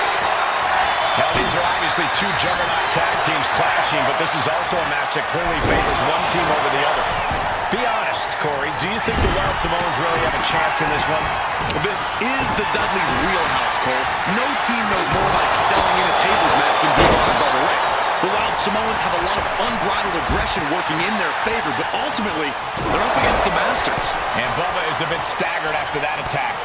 Yeah, that's Sika putting his in-ring acumen to good use. And we can harp on how this match was something almost tailor-built by the Dudley Boyz. With the famous series of TLC matches they've had, the Dudleys have become synonymous with the T in TLC. Adrenaline can make you do crazy things. Exhibit A right there. That table has only one destiny, and it involves being broken in half. His body is dealing stress here. They have tried their hardest to avoid damage, but I think the table might be coming into play. Look out! Look out! He's starting to look battered. I think we're about to see a body go through a table real soon. He is getting rid of the turnbuckle pad. Don't say that too loud, Saxon. You might get caught. Double axe handle connects. Corey, the Wild Samoans are about as tough and mean as they come, a very physical duo, and we've seen how they use their heads, almost like a concrete weapon. Yeah, they don't need much flash. They're just a formidable ground and pound team. If they lack in offensive creativity, they make up for it in blunt force trauma. And nothing has more blunt force trauma than an Alpha or Sika headbutt. Punch right in the head. Lots of counters from each athlete. Impenetrable defense. Axe handle finds the mark. Point outside. What's he got planned here? What a headbutt. Vicious. Bubba moves out of the way. A complete stalemate of reversals here. Neither one giving an inch. Hard to imagine there's much left in the tank. At this point in the match, there's no time to recover. The damage is done. He's able to counter that. Got the full Nelson. Slam! Uh-oh, here it is. Locked in the accolade! Slides out the back door, he is free. I still can't get over the look I always see on the Wild Samoans. It's like they have a one-track mind towards savage brutality. They for sure answer yes to every question that makes up a scary tag team. Yes, they're rough. Yes, they're tough. Yes, they remain. Yes, they will hurt. And yes, they will not stop.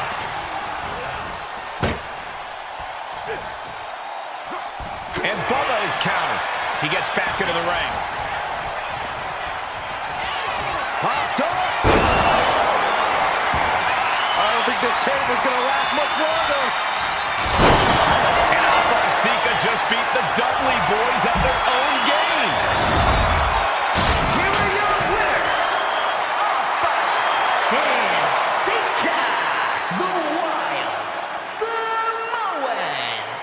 And it's the Wild Samoans standing tall, having beat the Dudley boys at their own game. Devon and Bubba pushed Alpha and Sika to their limits, but in the end, there was only one way this match could end.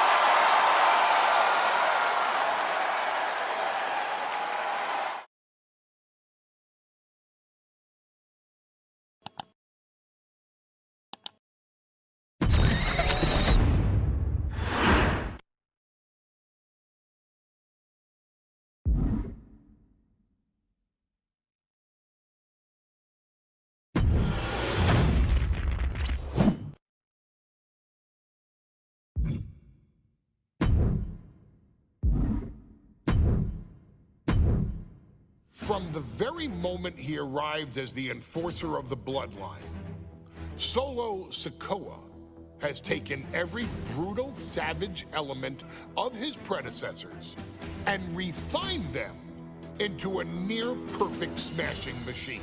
Even in the year before his arrival, Solo raised eyebrows and garnered buzz while competing in NXT.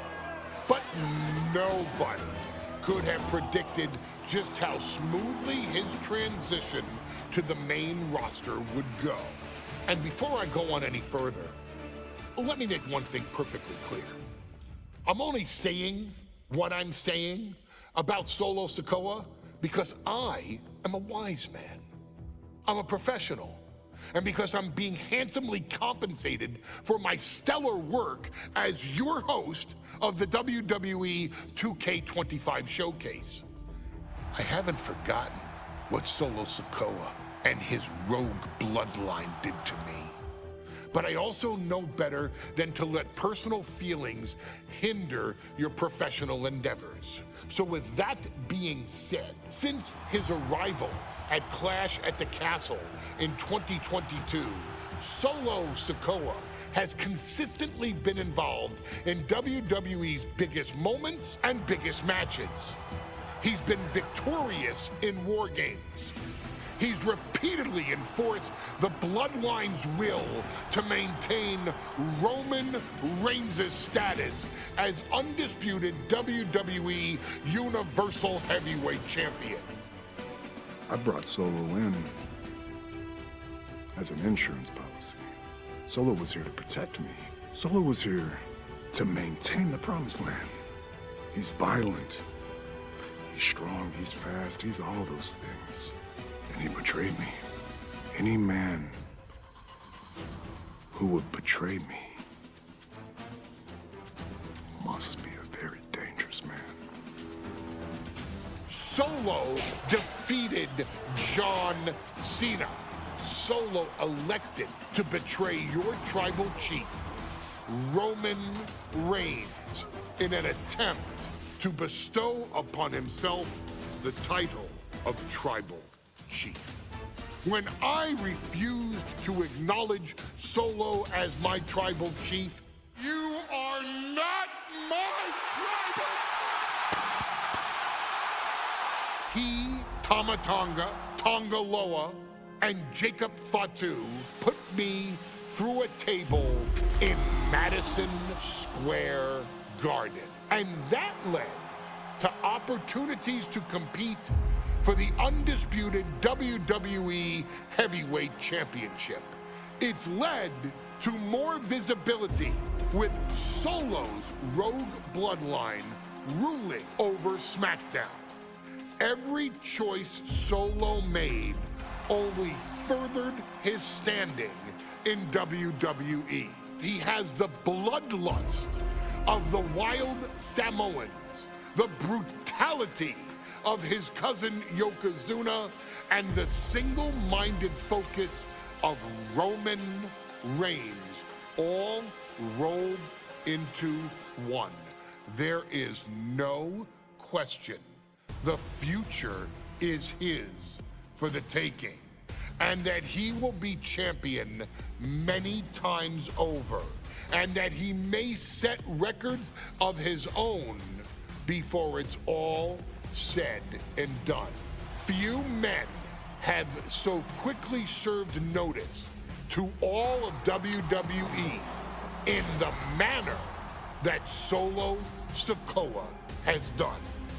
Whether you want to acknowledge him or not is irrelevant.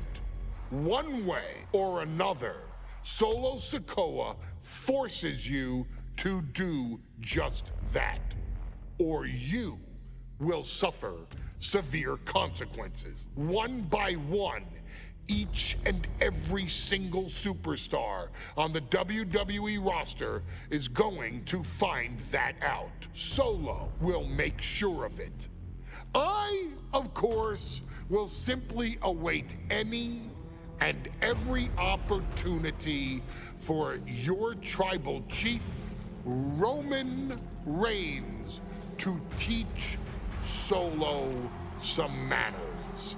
Until that happens, though, we are taking you back to the one-year anniversary special for NXT 2.0, which saw then North American champion Carmelo Hayes, and indeed, he is him, issue an open challenge. Unfortunately for the future superstar, it was to be answered by Solo Sikoa, and things went as well for Hayes as you can probably guess. Showcase the unrelenting fury that has made Solo Sikoa nearly unstoppable, and defeat Carmelo Hayes to earn Solo his first championship victory. It won't be easy against Carmelo, especially when he has Trick Williams watching his back. And if you make one mistake against the champ, he'll take his shot and most likely hit nothing but net.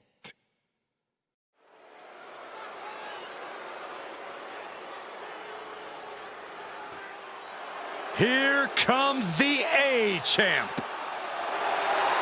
The following contest, scheduled for one fall, is for the NXT North American Championship. accompanied by Trick Williams. He is the NXT North American Champion, Carmelo Hayes. Mello and Trick looking so pleased with themselves after attacking Wesley. NXT 2.0 celebrating its first anniversary, all thanks to amazing talent like this man. Hayes has a look right now. He probably thinks he's getting the night off and another day on his North American title reign. Well, after what Mello and Trick just did to Wesley, who's going to have the guts to step up and take Lee's place?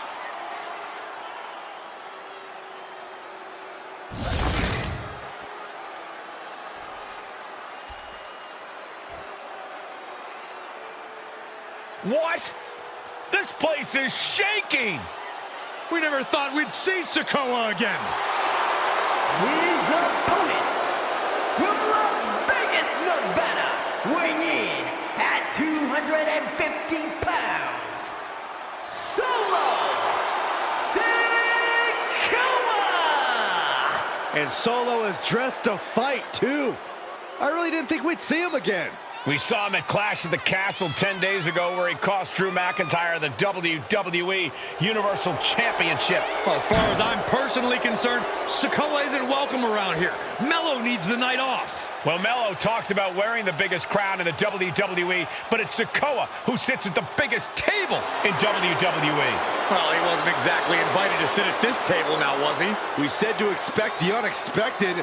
Is this title match gonna happen?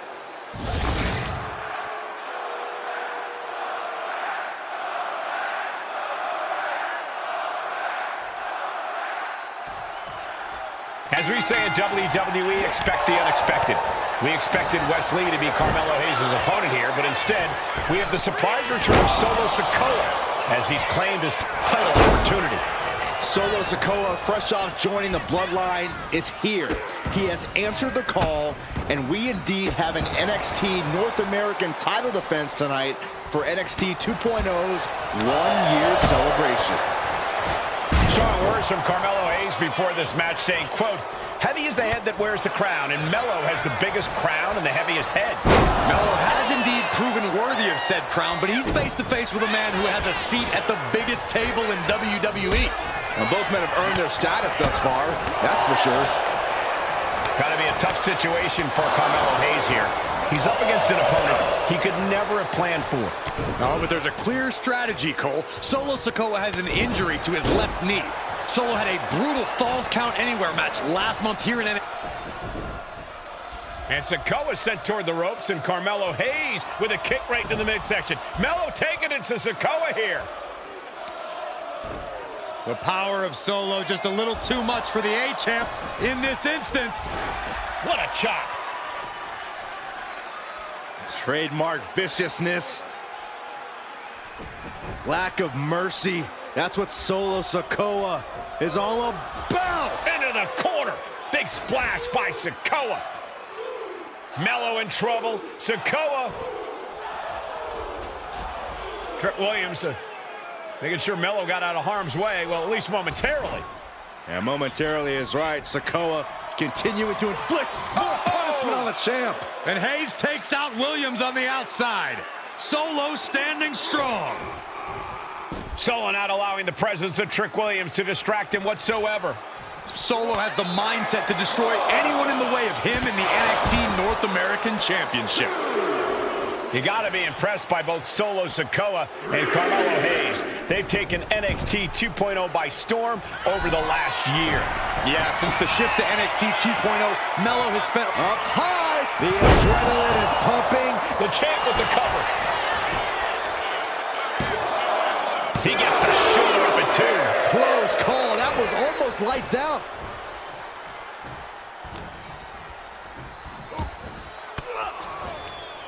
Saw it coming. It counters it. What a punch.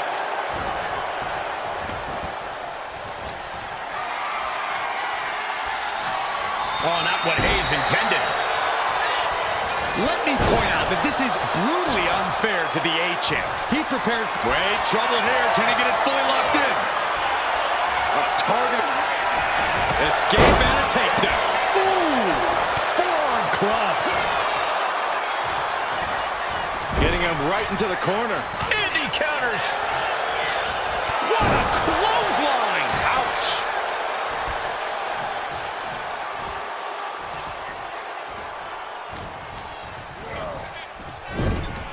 Point of the elbow finds the mark.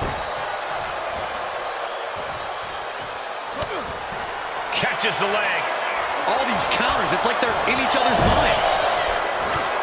Trick Williams chilling on Carmelo Hayes. You cannot deny the impact Trick has had since he joined his childhood friend's side. Yeah, that decision to bring Trick Williams into NXT 2.0 changed the trajectory of Carmelo Hayes' career. Trick told Melo 12 months ago, forget about pandering to the NXT. Big uppercut rocks the jaw of Carmelo Hayes, ripped out of the corner. Looking to put him away, and now Trick Williams up on the apron, causing a distraction. Trick paying dividends. Ooh. First 48. And that could be the turning point for the North American champion. Oh, Samoa drop by Sikoa. Cover now for the win. Hayes kicks it too. And Williams once again on the apron. You can see how concerned Trick Williams is that Carmelo Hayes' championship hopes, might be fading away. Super kick drops Williams. Hayes picked out of the sky. Ooh. Spinning solo.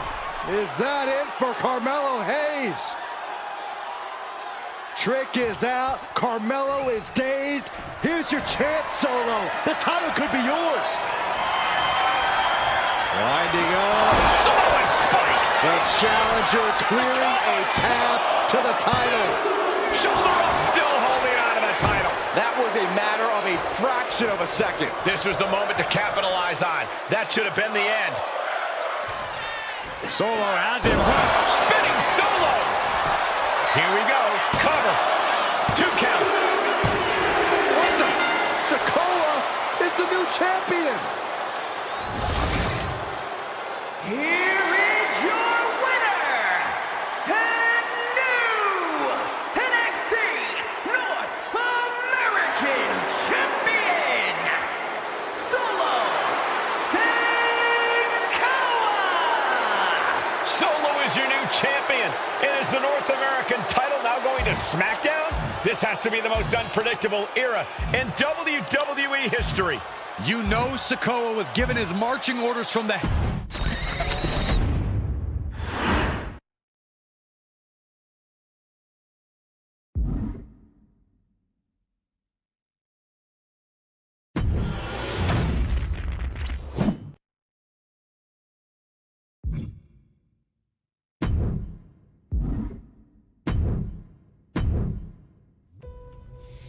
I ain't doing this one.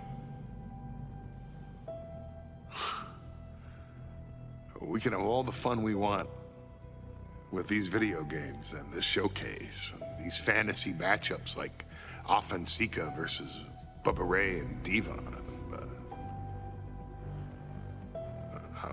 I'm not doing shtick about Roman Reigns and Seth Rollins. That's a little too volatile. And it's way too personal for Roman Reigns.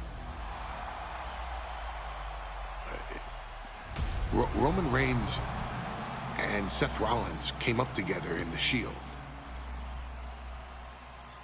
And Seth Rollins took it upon himself to disband the Shield by blindsiding Roman Reigns with a chair.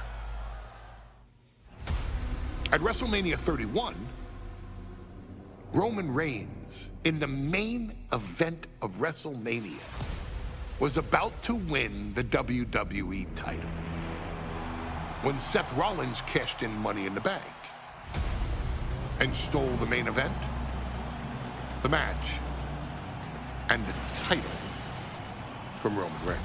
Roman Reigns lost the undisputed championship after almost 4 years, the greatest title reign of all time, to Cody Rhodes. Not because Cody Rhodes was the better man, but because Seth Rollins was right there.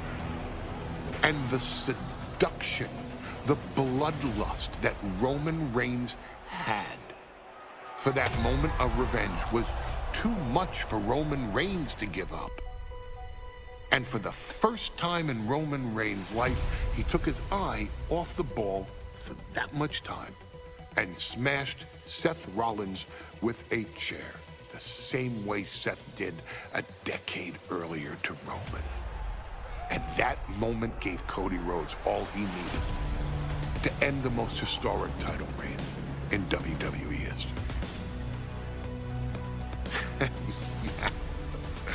I'm supposed to do shtick about Roman Reigns versus Seth Rollins for a showcase? I mean, it's smart, because the next time Roman Reigns steps into the ring with Seth Rollins will be the last time Seth Rollins steps into a ring. Next time Roman Reigns gets his hands on Seth Rollins, you won't have your architect anymore. You won't have your visionary anymore. You won't have your revolutionary anymore. You will have your tribal chief, Roman Reigns, but you'll never again have Seth freaking Rollins. Roman Reigns will put an end to Seth Rollins in WWE.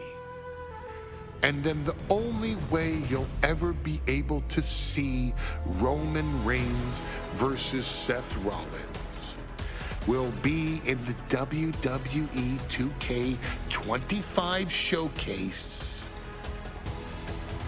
Roman Reigns versus Seth Rollins from the 2022 Royal Rumble. And that's not a prediction.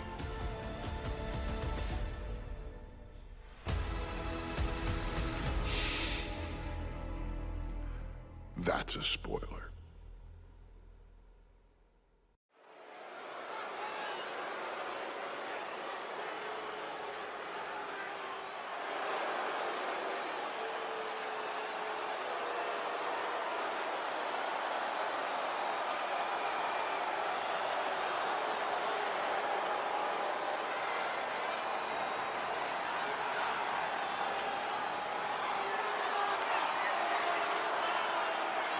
The big question as we kick off Royal Rumble, will Roman survive tonight? Well, the man who's walking down the aisle here in front of 44,000 plus is the greatest champion of all time, transcending the business. And tonight, it's personal.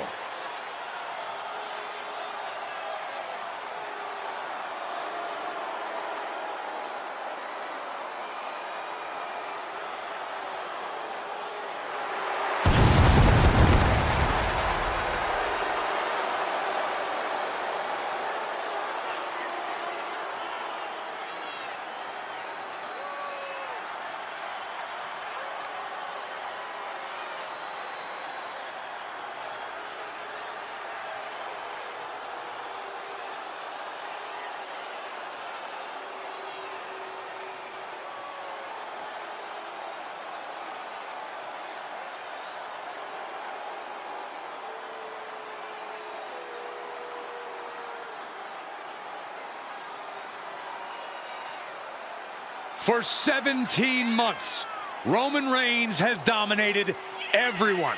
And luckily for Roman, he's had a special counsel and his cousins to help him keep cool, keep focused, and concentrate on the business at hand. Now Paul Heyman is gone, and the Usos are barred from ringside. And without those calming forces, Corey, cracks started to form last night in Roman's armor. No telling how Roman's gonna handle things on his own. It's been years since he competed on his own, but that's the situation we're seeing right now for the tribal chief.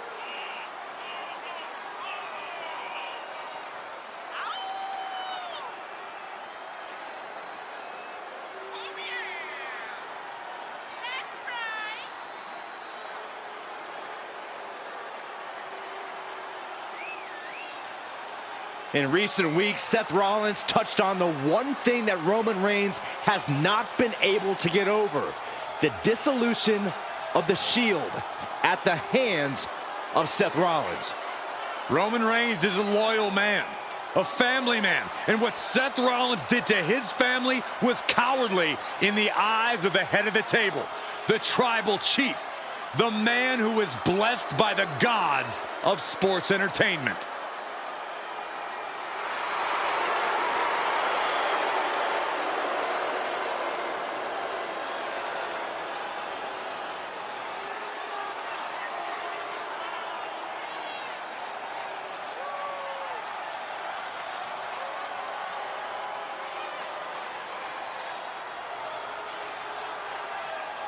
Corey, on SmackDown last night, we saw one thing that we haven't seen out of Roman Reigns. We saw Roman Reigns lose his cool.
Look at this. Even more mind games from Rollins.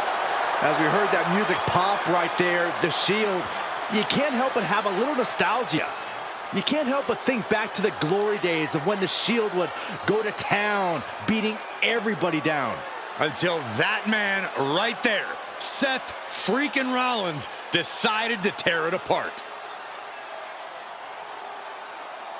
Seth Rollins says he knows Roman Reigns so well. He knows how to prey on the insecurities of the Universal Champion. He knew there was one thing that Reigns will never get over, and that is that Seth Rollins chose to end the Shield.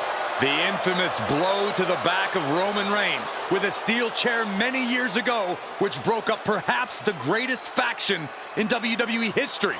Well, tonight, Rollins will use that to get in the head of the champ and win the Universal title.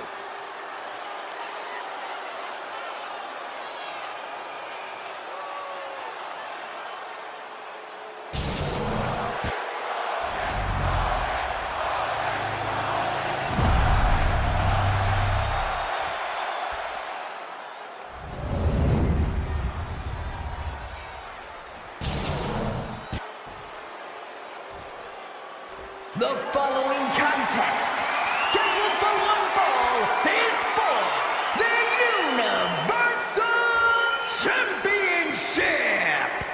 Introducing the challenger from Davenport, Iowa, weighing in at 217 pounds, Seth freaking Rollins.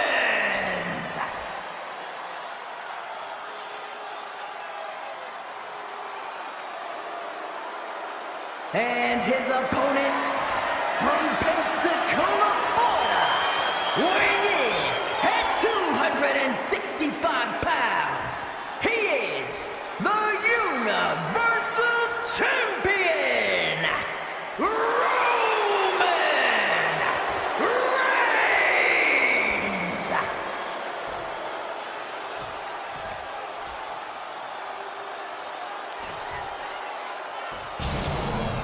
It's been interesting watching Reigns throughout these introductions, muttering to himself at times. Honestly, Rollins seems to be in Roman's head.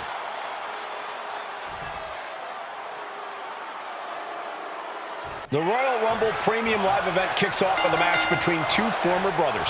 Roman Reigns in his record 516-day reign as Universal Champion versus Seth Rollins, donned in the old gear that they used to wear in the Shield. Rollins looks very comfortable in that tactical vest yet again. But he's even more comfortable inside the head of the tribal chief. Oh, soon we could be seeing a submission here. The end could be near. A single leg camel clutch and a great counter. Even before Seth put his gear on, he came into this match with a clear-cut advantage. You're right, Cole. 1 week ago on SmackDown, Seth Rollins and Kevin Owens defeated the Usos. As a result, Jimmy and Jay are barred from ringside. It was an all-or-nothing move, as Rollins would have lost his title opportunity had that match gone the other way. It just proves that Seth freaking Rollins will take every freaking risk to win. Impressive reversal on Rollins.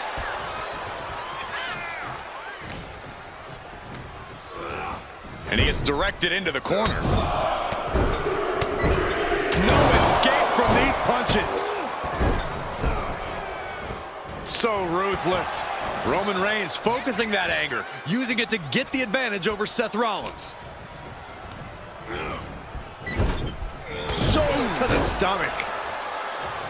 Gentlemen, for 17 months, Roman Reigns has dominated. He had special counsel and cousins to help him stay in control, to keep his cool, to concentrate on the business at hand. But now Paul Heyman is gone, and the Usos are barred from ringside. Without those calming forces, cracks have started to show. Every comment Rollins has made about their past cuts deeper. Every mind game breaks Roman's spirit even further. This might be the toughest physical battle the Tribal Chief has faced, but it definitely is his toughest mental battle. Rollins lands hard ringside. Taking this thing out onto the floor now.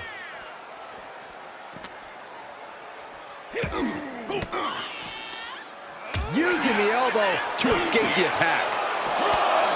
I have to admit, it's a pretty cold move for Rollins to just take the years of history the Shield had and turn it into a joke here tonight. It's appalling, Saxton. Rollins has always treated that sacred history as a joke. Now we know that Roman Reigns is a loyal man, a family man. What Seth Rollins did to his family 8 years ago was cowardly. Now it's time for Rollins to pay.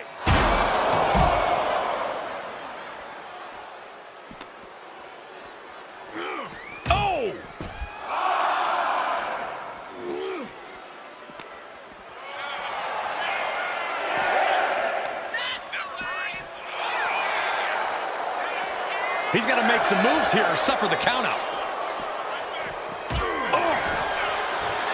Seth Rollins says he knows Roman Reigns so well, says he knows how to prey on the insecurities of the Universal Champion. Rollins knew there was one thing that Roman Reigns could never, ever get over, that it was Seth Rollins who chose to end the Shield. That blow to the back of Roman Reigns with a steel chair so many years ago broke up perhaps the greatest faction in WWE history. Who would have thought that moment would still loom so large and be the biggest key to victory for Seth freaking Rollins? Oh, man.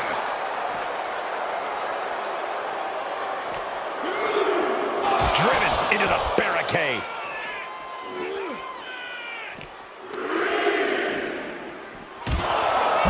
The stomp has been so effective for Rollins, but he might have an even more dangerous move this night with the pedigree. Indeed, the pedigree made famous by a man who's been part of the story since the beginning. Triple H, the man who manipulated Rollins into turning on the Shield, became something of a father from the top, all the way down to the floor. Taking flight only to find nobody home at ringside. What a disastrous miscalculation. Setting up for something here.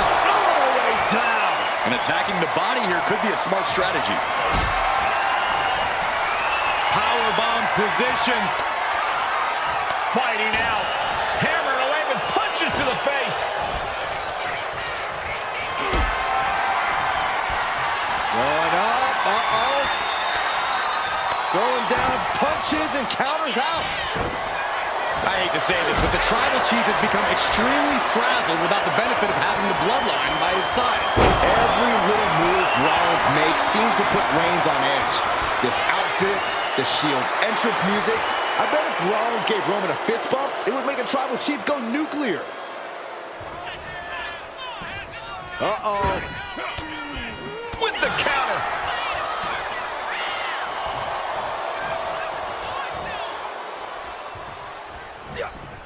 He's able to slip away from that. Oh, what a clothesline. Forcefully delivered. Oh, what a kick to the face. Oh, my God. The Tribal Chief locked and loaded. Launches into the air with a Superman punch. Absolutely laid Rollins out. And now Reigns can finally overcome his former Shield brother.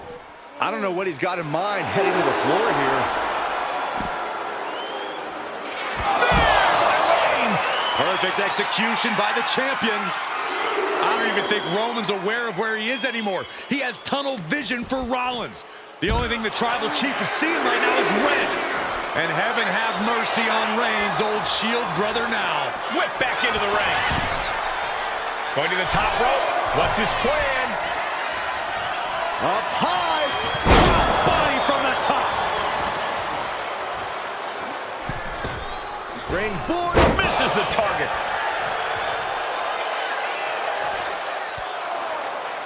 And here's Reigns now. Misses wildly with the clothesline attempt. Spear! Spear by Reigns! Roman Reigns from out of nowhere with a spear! That could end it for Rollins if Roman could just make the cover. Roman trying to fight through the pain. Oh my, guys. Guys, look at what Rollins is doing.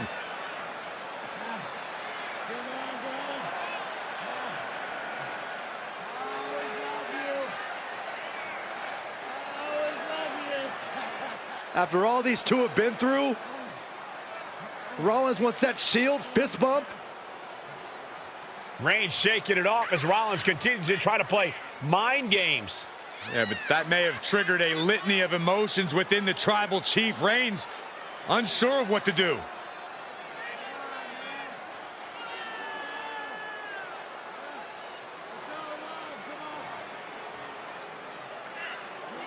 Roman Reigns determining what to do now. Will he slay his former brother?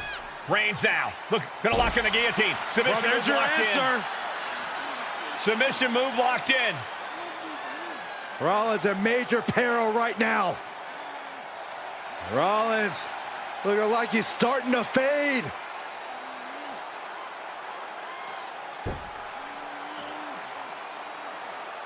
Seth trying desperately to make it to the bottom rope. I'm not sure he can make it, Corey.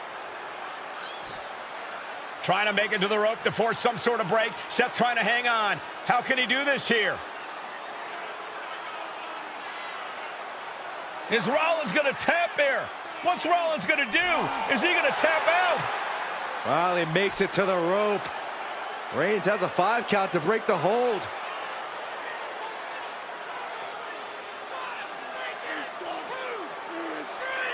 And Reigns breaks the hold here. Roman breaks the hold, and this match continues. It just shows you how locked in Roman Reigns is to winning this match.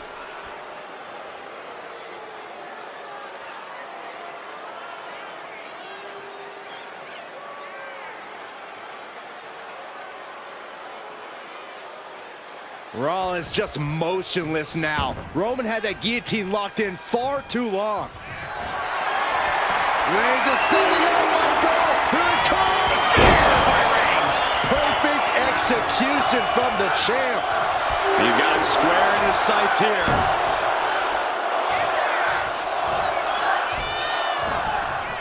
And now placed in the corner. We're locked in reversals here. Neither competitor. Superman punch by the Tribal Chief. And a spear. That is how a true champion defends their title. And Reigns retains the title.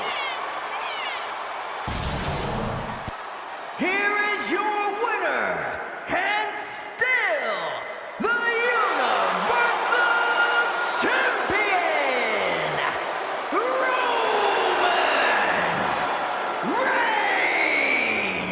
Reigns. Roman Reigns has finally done it. Finally earned that title defense against Seth Rollins. Finally exorcised the ghost of the Shield. It looks like a huge weight has been lifted from the shoulders of the Tribal Chief. Roman may never forgive Rollins, but now he can forget him.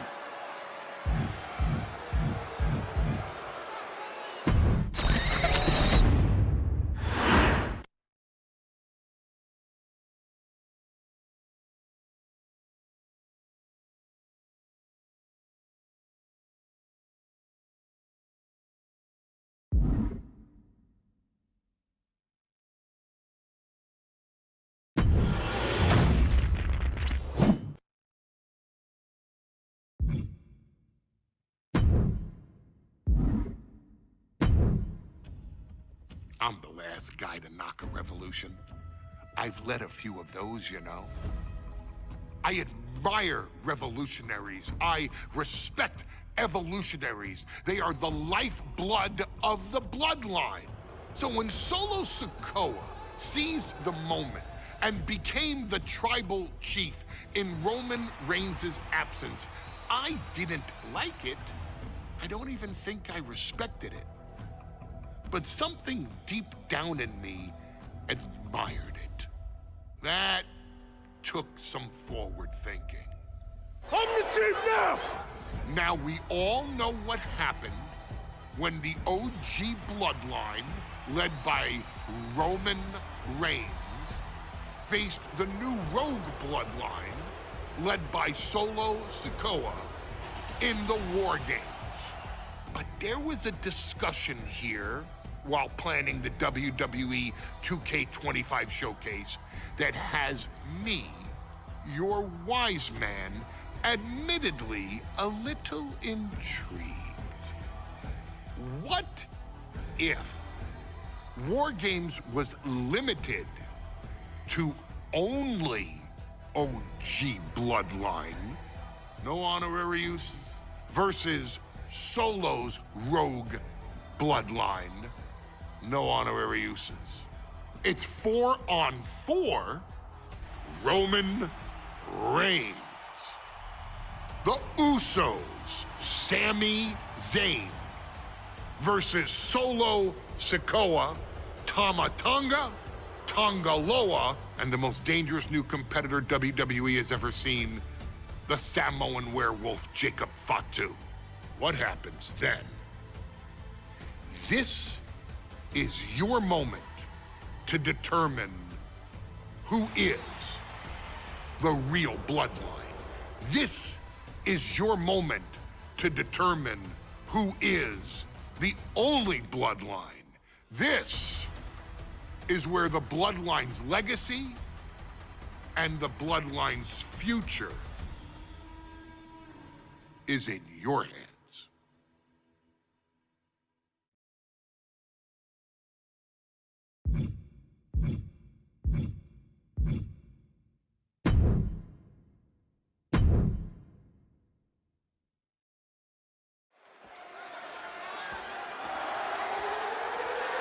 The following contest is the men's War Games match. The rules of the match are as follows. 2 teams will be contained in separate cages, with 1 member of each team starting the match. At regular intervals, alternating members from each team will be released to enter the match. The first member to enter will come from the advantaged team. Once all competitors have entered, War Games officially begins! The match can be won by pinfall or submission. Exiting the cage will result in a forfeit. And now, let the War Games begin!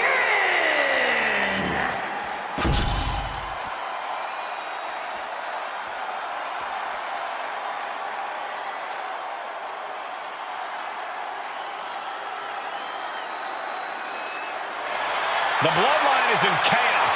This wrestling dynasty is on the brink of collapse. This conflict goes far beyond acknowledgement, Michael. This man and the original bloodline are fighting for their livelihood. Introducing first, from San Francisco, California, weighing in at 242 pounds, main event,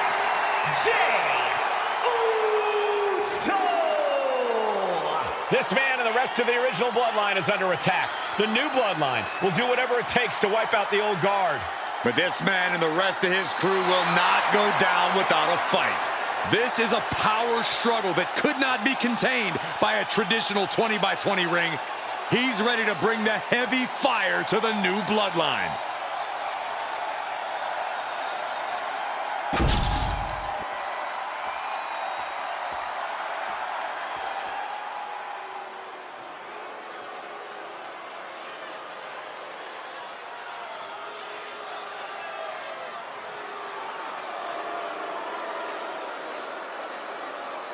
The original Bloodline was created with the wisdom of the elders, but this man and the new Bloodline are destroying what was built. Well, this conflict was unfathomable until now. The new Bloodline is ready to hunt. And from Sacramento, California, weighing in at 285 pounds, the Samoan werewolf, Jacob. The new Bloodline does not live by a code. They do not act with honor. This man says the OG Bloodline will suffer the consequences of their disloyalty. We are looking at a heavy hitter with pure malice in his eyes. And he's looking to make his name at the expense of the old guard of the Bloodline. The OG Bloodline have never faced a threat like this. The island of relevancy is no more. The OG Bloodline is fighting bloodthirsty savages who will feast on whatever they can. There will be no hesitation in pulling the trigger, and the OGs have got to match that ferocity. And gentlemen, it is time for Bloodline War Games. Roman Reigns, the Usos, and Sami Zayn versus Solo Sikoa, Tama Tonga, Tonga Loa, and Jacob Fatu. Both of these sides have a deep and abiding hatred for one another. Solo felt he was held down. His crew never called up during Roman's time as the tribal chief. But most of the men on Roman's side were unceremoniously removed from the Bloodline courtesy of Solo Sikoa. And those who weren't have faced continued attacks from the new Bloodline. And the winners tonight are very likely to be considered the true Bloodline by the WWE Universe. Let's see who comes out on top tonight. Suplex. Gotta be a bit tough for Jay to stand up amongst this team. Some close allies, but some enemies he's yet to forgive. We've seen the wars that Jay has waged with his cousin Roman, with his brother Jimmy, but he needs to put that aside tonight. Jay has the title wins and big victories that earned him the main event moniker. But if he's the one to put away the new Bloodline, he will truly be the main event of War Games. Crank in the head. Oh, wicked kick to the lower back. He may have just slowed Jacob down a bit there. Jay's confidence really showed in that. From the top. The countdown hurtling towards a shift to the status quo. Oh, he fights Jay back. A lot to prove from the new Bloodline tonight. Gentlemen, do you think they can do it? Absolutely, Cole. Solo Sikoa, Jacob Fatu, Tonga Loa, and Tama Tonga have been competing on a different level as of late. They have won some major matches and earned titles too, but I worry they might not be as ready for War Games as Roman's crew. There's a lot more big match experience in general on Roman's side. Up on the top rope. This part of town for these two competitors. This could go south in a hurry. Here we go. Fighting them up and shoving them off the top rope. If there's one man here with the most to prove, it's got to be Tonga Loa. We've often seen that the man with the most to prove ends up being the difference maker in War Games. Many folks think Tonga Loa is just a foot soldier for Solo. But let's not forget, this man is the son of Haku. Just like his father, Tonga Loa truly excels in a brawl. And there is no bigger brawl than War Games.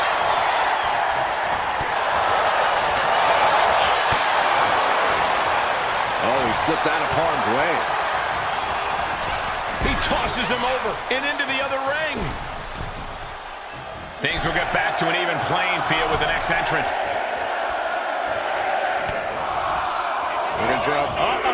Eats a punch to the face. Solo Sikoa's group at a decided disadvantage.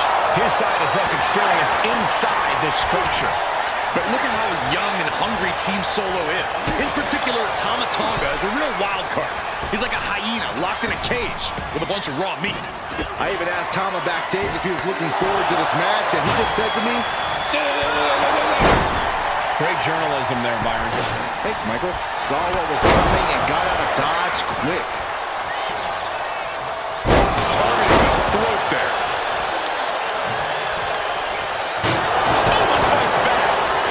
Showing his instincts. This is my forearm. And a heck of a DDT we just witnessed.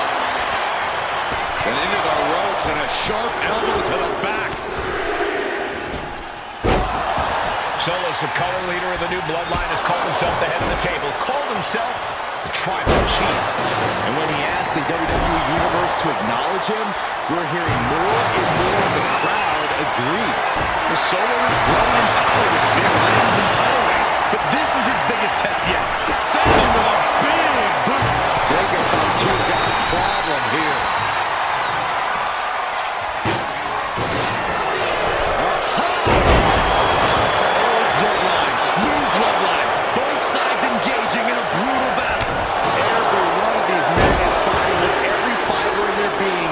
Considered the true Bloodline.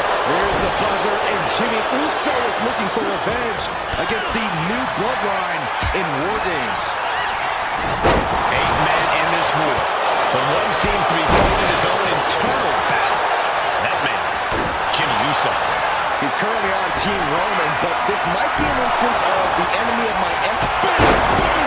No doubt, Sammy just ended this. And guys, this is what War Games is all about. Both bloodlines leaving it all in the ring.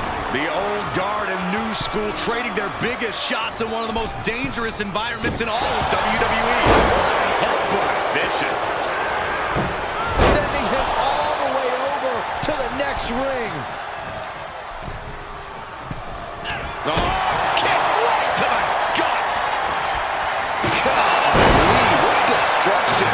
Nothing says, here's my vicious side, like throwing a trash can at your fallen opponent. OG Bloodline leader Roman Reigns has so much on the line in this one, guys. Oh, absolutely, Michael. Solo Sikoa took his spot at the head of the table. He says he's the new tribal chief. And that is Roman's legacy. Those names, this group, they mean something. But the Bloodline represents all that Roman has built in his career. And he needs to take it back tonight. Counting down the Seth, dangerous intentions in mind. Standing at the top of the cage. On the top, no. From the top of the cage, right back into the carnage of the ring. And right on the mark, too. He connects with a counter. Ooh! Both the superstars countering. Meanwhile, here's Sami Zayn. Jay nailed all of it. I think tonight is going to be a breakout performance for Jacob Fatu. So much raw talent in that young man. Every Bloodline member, new and old, is a generational athlete. But Jacob seems to be a step ahead of every one of these men at times. Many already believe Jacob can take the mantle as the leader of the Bloodline. If he's the one to earn the victory tonight, his time as the tribal chief may come sooner than anyone thinks. He almost got caught by that one. This packed house is going absolutely nuts. They don't want this match to end. Place him in the corner here. Punch right to the face. Oh, that right to the kidney. Golly. Sami Zayn grew so much as a member of the Bloodline, it really gave him a sense of self-worth.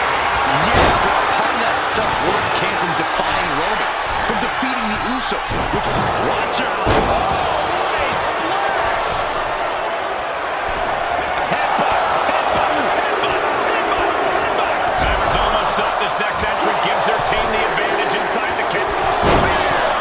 Will Jay take advantage? And the tribe... Bam! Man, earth-shattering. Is that all she wrote for Tonga?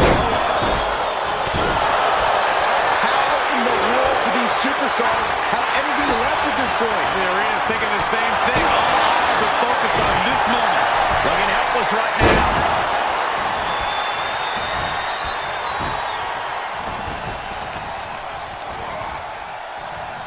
Punch lands. Good to look up by Tonga. And look out. Here it comes. And over to the other ring he goes. Oh no, has him lined up for Jimmy might have just finished things. And Jacob with the wherewithal to counter.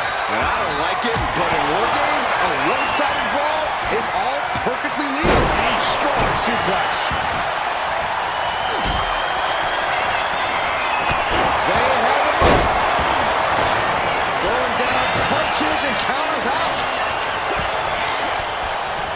Things turn around quickly. Explosion. The table just exploded. The table. And then to Sami Zayn. Now Sammy ended it there. Uh-oh.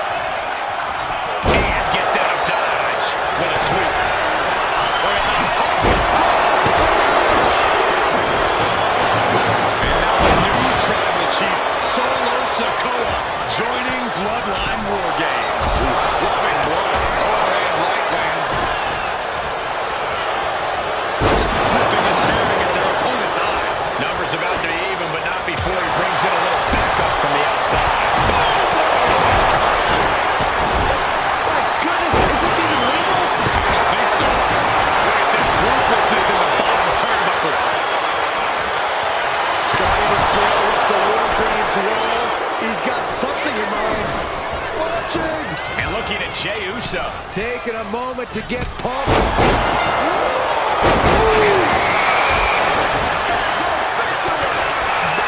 Entrance of the last competitor means the War Games is officially begun. It's hard to believe that what we just saw was the appetizer to the main course. These competitors are more than hungry.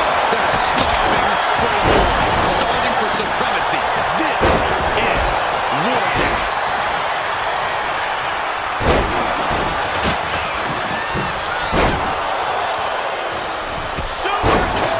Taking steps toward the top. And it's James Seth. The lights are out for Sikoa. Tama could end it there. Making his way to the top here. Uso Splash! Jimmy with a game ender. mounting. Jimmy gets intercepted. Just trying to pound their opponent into the ground even further. And these attacks are spelling nothing but trouble. Forearm cut off the ring. Hazardous position as Jimmy gains his footing. All the leverage and pressure staying on the neck. Now have to get out in a hurry. And wait a second. Interesting turn of events here. Yeah, he just released the hold, and I'm not in my brain wondering why. Brain's getting counteracted there. You can almost feel the intense. Maybe not, maybe not. And referee cuts off the count at one. Got him. Spear! That could put Tama down for good. And right away into the pin. And here's the cover. Jay nailed all of it.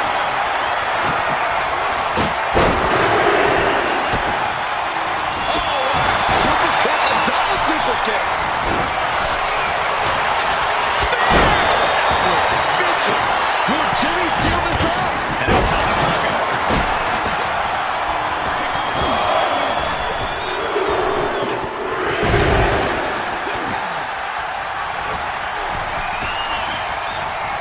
Oof, a shot like that would counter any attack. Roll up here. Making the save there. Send it to the corner. The cover for the win. Oh, come on. Did you really need to stop the pin like this? Looking like John Henry. Lift off. How are they going to get away with this? Oh, this is bull. He gets the kick shoulders down. Jacob going to end it here. Instantly, he has his shoulders up. I was not expecting that.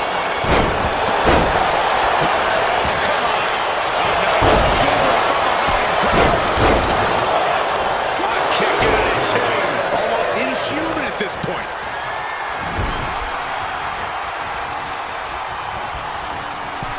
A little rope assistance. Flashing their opponent.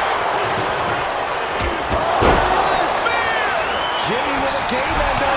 He gets manhandled over into the opposite ring.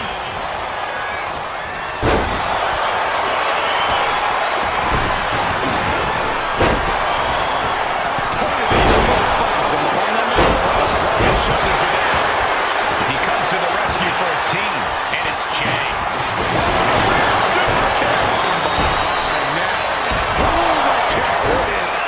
Shoulders down, going for the win. Something of a cocky decision, him just stopping the pin like that. And elbow will break down. What a reversal. Jacob's playing something here. That could finish off Roman. Following it up with the cover. We're going into the match, and he still seems so fresh. It's almost unbelievable. Counter. He From the top. And into the inside press. Reigns on the money with a Superman punch. no, stops the count at two. This is no time to... Both wrists captured. And Tama keeps on pounding through the middle of the attack. We'll be looking for that home run very soon.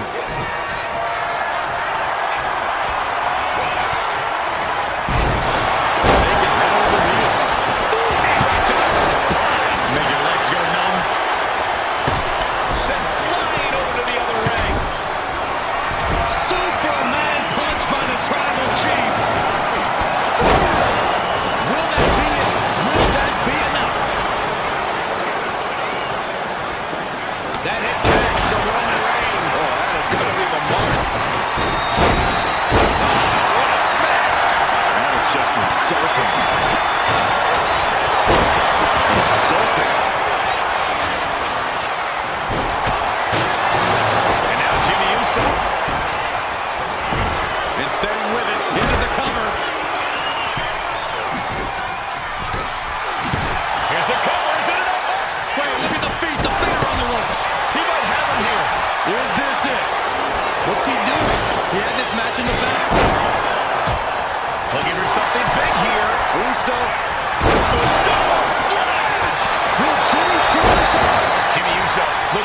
is away. Definitely an unorthodox strategy. He must have said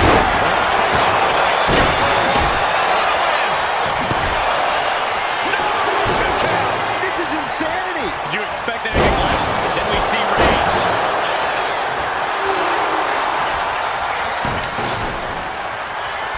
Slice bread. What a counter.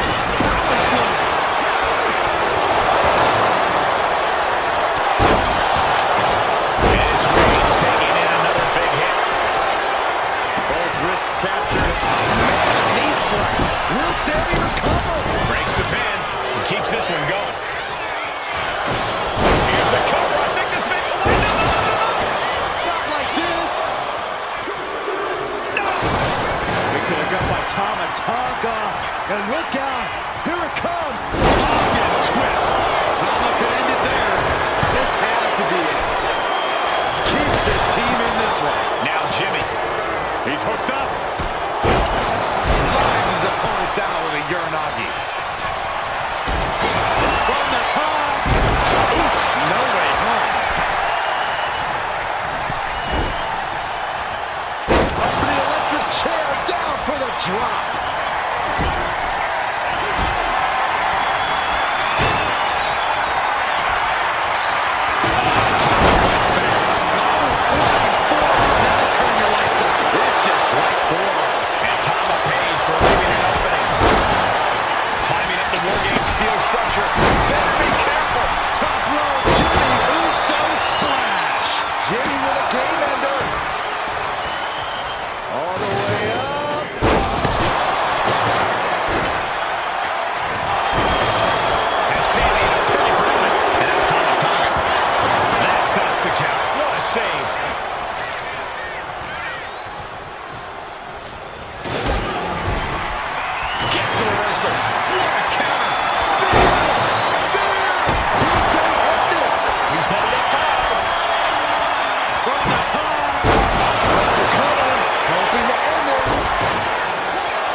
Would definitely knock the wind out of him.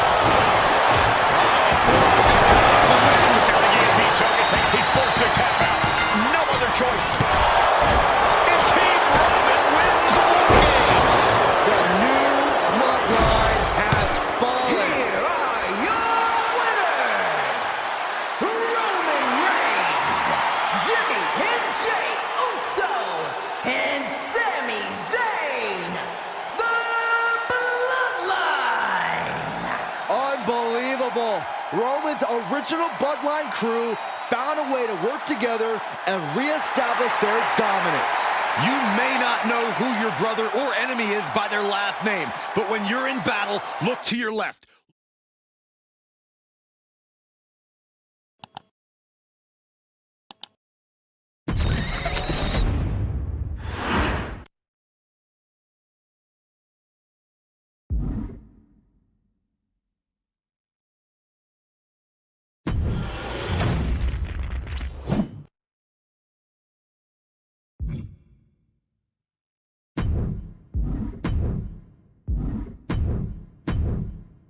Okay, a little bit out of character for your wise man, but that was a little bit difficult for me to watch. Seeing this family splinter into two groups, fighting against each other, it breaks my dark heart. But they're all grown men, and you settled the issue. Now let's give Solo credit. Forming Team Solo was, of course, his usual backup of Tama Tonga and Tongaloa, the sons of Haku, feared as one of the baddest men to ever walk planet Earth. Along with them, the Samoan werewolf, Jacob Fatu, son of Tama, also known as TK All Day, the Tonga Kid, another fearsome competitor from WWE's golden era. But did you know that Haku and Tama once comprised one of WWE's most impressive tag teams? Haku had been considered family by the Dynasty for years on end, and his teaming with Tama, brother of Rikishi, solidified this for eternity.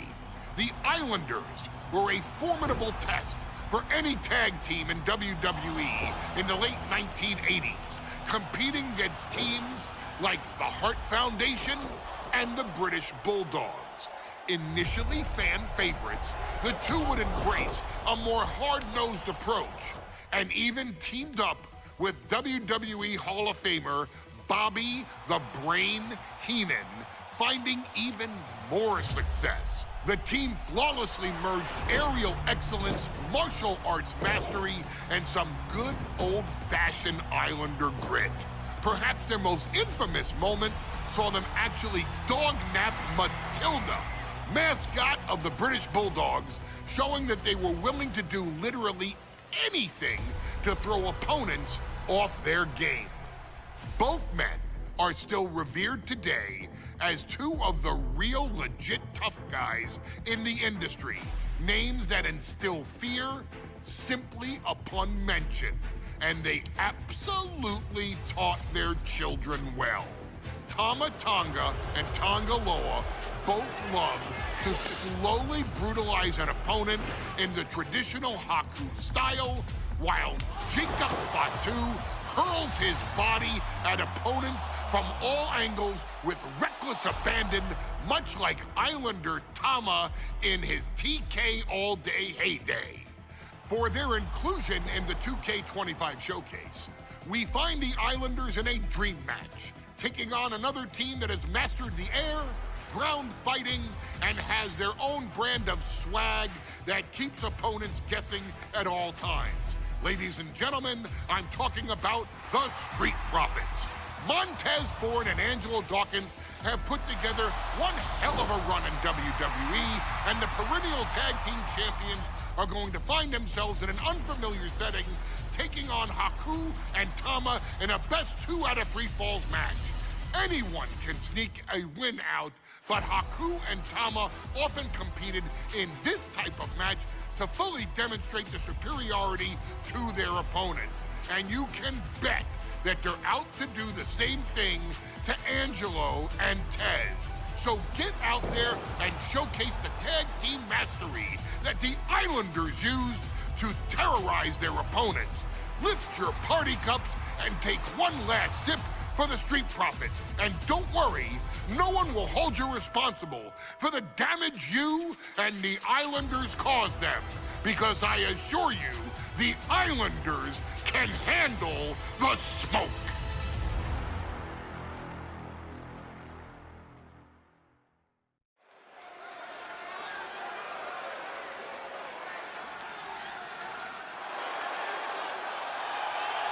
It is time for the Street Profits to get themselves some of the Islanders. Well, with all due respect to the smoke and the party cups, but AD and Tez need to up their game. This could be the Profits' night, but it's not going to be easy. The Profits possess tremendous athleticism, but so do the Islanders. And let's not forget, the Islanders have Bobby Heenan in their corner. The following contest is a 2 out of 3 falls match. On the way to the ring, at a combined weight of 492 pounds, Montez Ford and Angelo Dawkins, the Street Profits. The Islanders are known for innovative double-team offense, but they're looking to do more than just beat the Profits. Well, under the Brains' incomparable tutelage, the Islanders have become smarter and more brutal. Tez and Dawkins better have their third eye open and their heads on a swivel.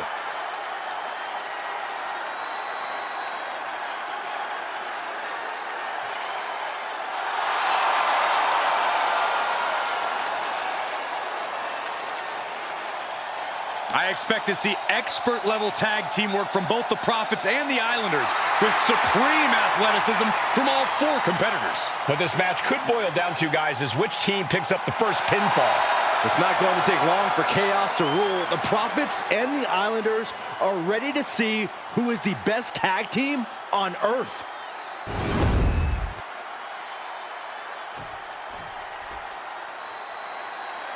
The Street Profits had better be ready for what's coming. Tez and Dawkins have to be ready to deal with any shortcut the Islanders can find. And their opponents, accompanied by Bobby Heenan, at a combined weight of 499 pounds, Tama and Haku, the Islanders.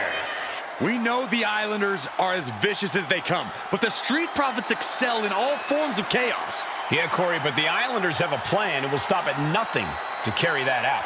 Well, the Profits will have to truly compete as a team to overcome the odds in this 2 out of 3 falls match. The truth is, I don't know if Ford and Dawkins have faced a team as dangerous as Haku and Tama. And the Street Profits are going to have to execute a next-level plan to take down the Islanders and Heenan.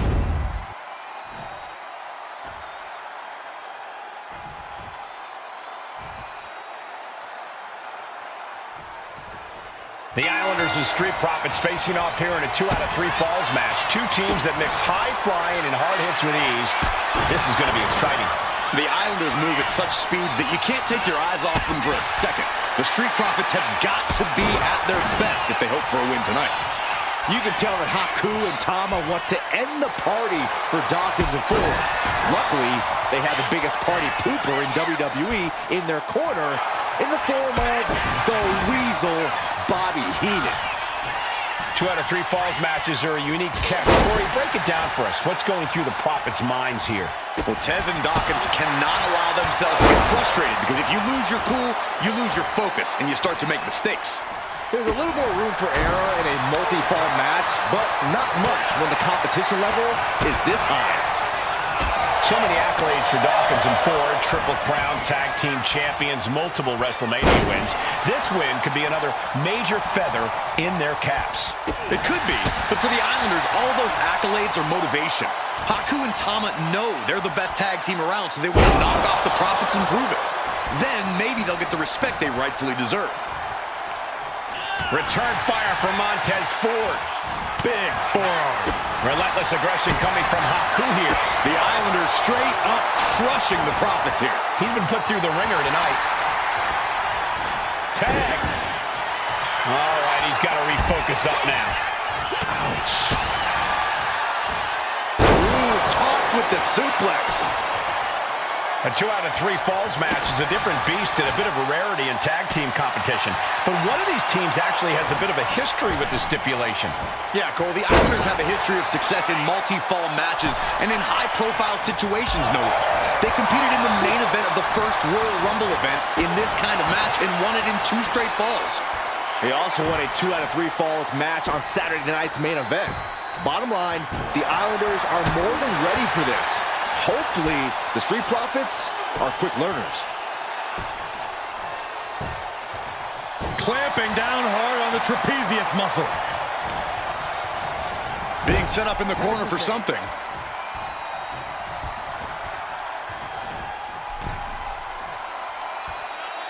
Oh, devastating. Look, I get that the Islanders are brutal, but when I look at Haku, I kind of see something royal about him. Are you kidding me, Saxton? Haku's a big meat. Into the pin attempt.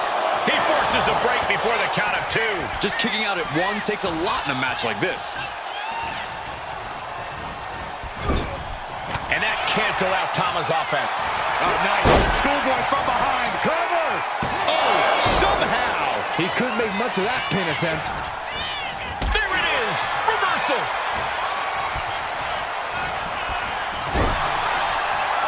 A complete stalemate of reversals here. Neither one giving an inch. Bang! He finds a counter. We're watching 2 great teams at work right now, but with the talent at this level in the ring, you have to wonder, are there any possible breakout single stars here? Every one of these men has that sort of potential, Michael. I mean, Montez Ford has had moments of single success, competing in many high-profile matches on his own. Though you'd be doing a great disservice to Angelo Dawkins, who has an equally impressive skill set should he go solo. And of course, both Islanders competed separately for a time in WWE before joining up, so you know that Tama and Haku can once again dominate as single stars. Tag's made. Oh yeah, not waiting any longer to get in this. Kick right to the face.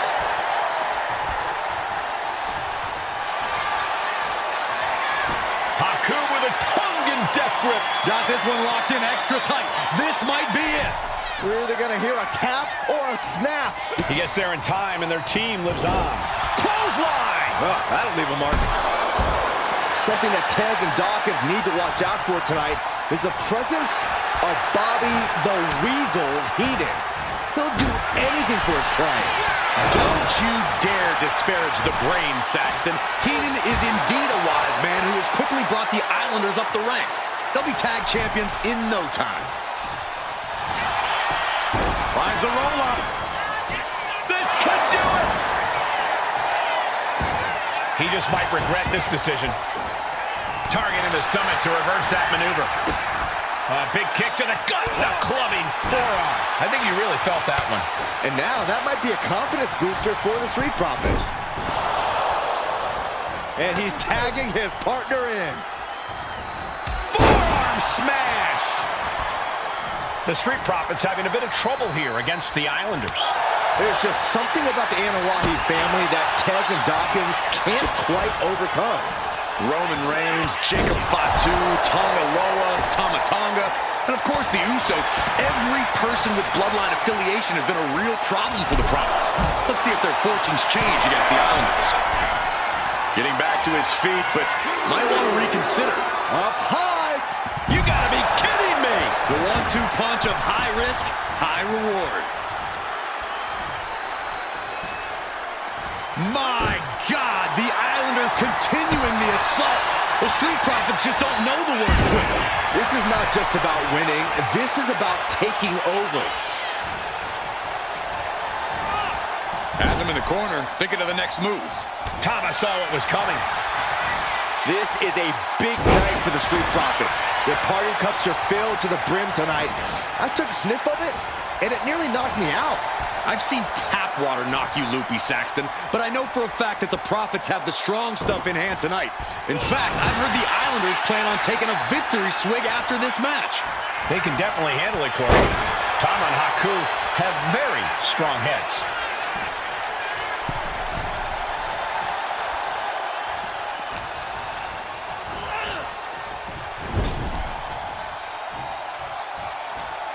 That holds back Ford's attack.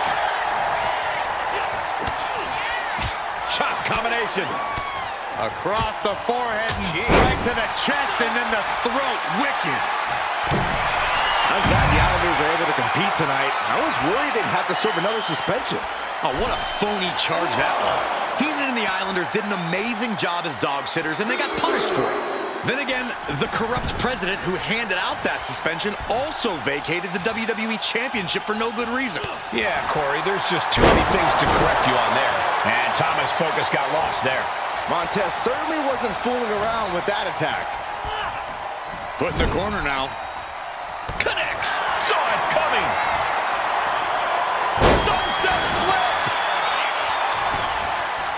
Going straight to the top turnbuckle. From the top. Diving headbutt. Again? He's making the climb again? Flying. Piercing elbow. Fortune favors the bold. These risks could be a winning strategy. Launching. Gosh, does he have it here? Shoulder shoots up before two. I can't believe it. He just won't go away. Oh.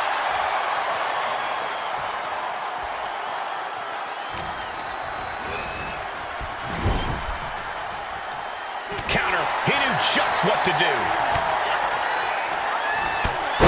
Body. Oh! Tama way up high. From the top. Diving headbutt. And Ford's resolve might be wavering here. The Islanders putting a beating on the Street Profits. Look out! Down with force. The Profits are down and the Islanders are about to reap the rewards. There's two. Oh, not yet. They just got the shoulder up. I don't know where he found the energy to kick out of that, but Montez did it. And you can sense the desperation mounting as that last move couldn't finish things. The Profits battling with every ounce of their souls. And the Islanders are unleashing a mauling.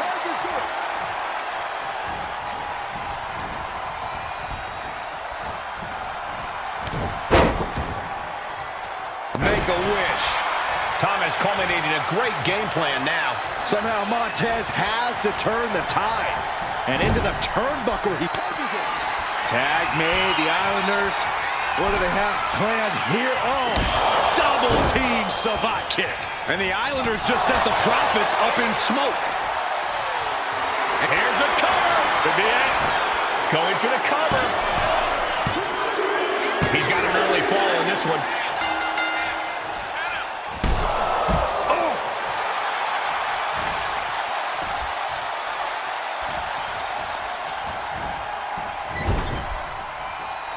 Turns it around for Montez. Counter after counter. Neither superstar getting the clear advantage. The Islanders make the tag. Haku and Tama planning something big here. Double team savate kick. Will Ford recover? Oof. Retaliated with a knee to the face. And Haku got turned around there. He's going for the pin. This could be it. And into the cover. Second fall for the Islanders, and they beat the Profits. Here are your winners, Tama and Haku, the Islanders.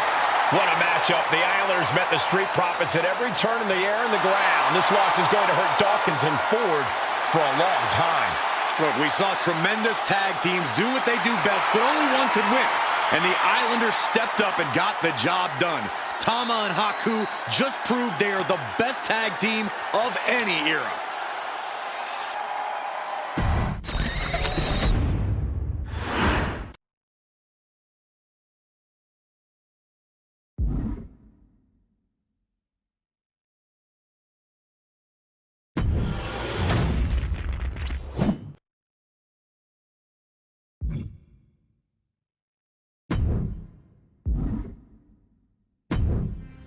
Ladies and gentlemen, I don't have the words to convey how proud I am to have been part of this historic showcase.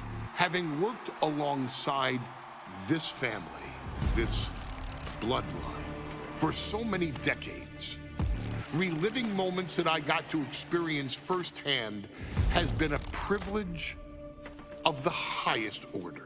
Introducing you to WWE legends that I hold in such high esteem, and also spotlighting the modern day greatness their descendants have provided you in recent years, all to pay tribute to the greatest wrestling family I have ever known, has truly been my privilege. To be successful in this industry is a 1 in a billion chance.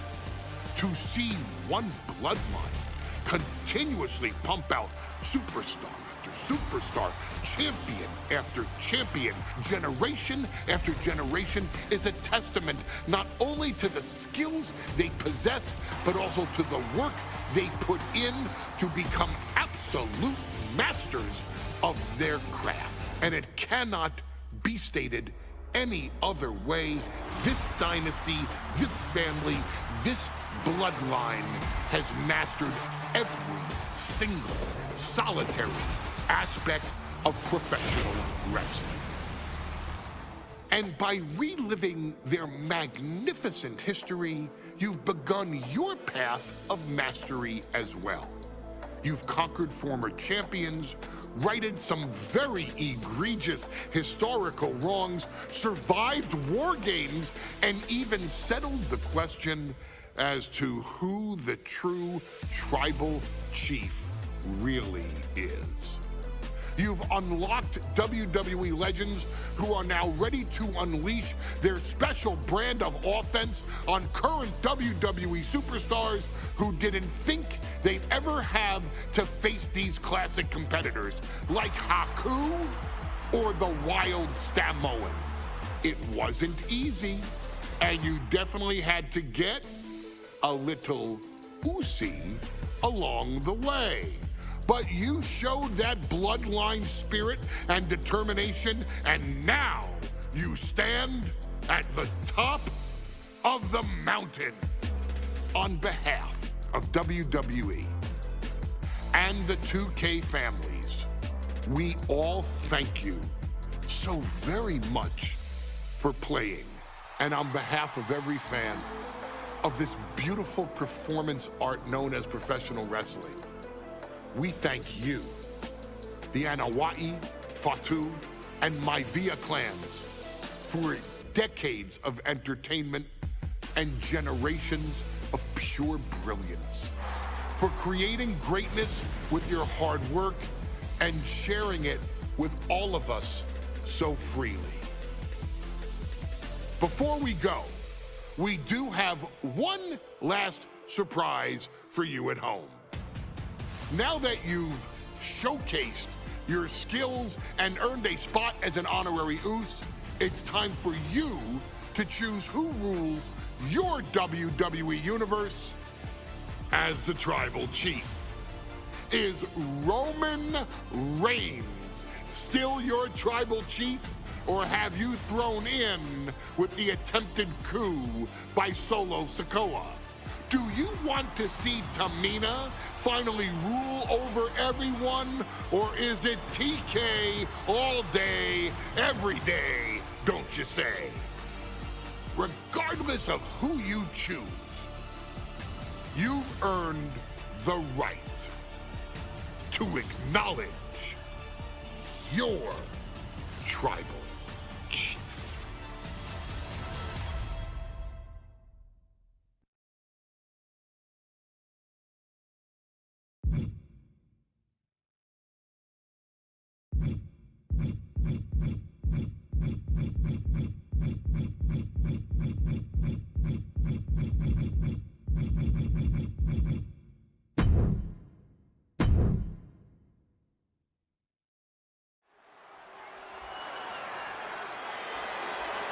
The following match is the 2K Showcase Tribal Gauntlet.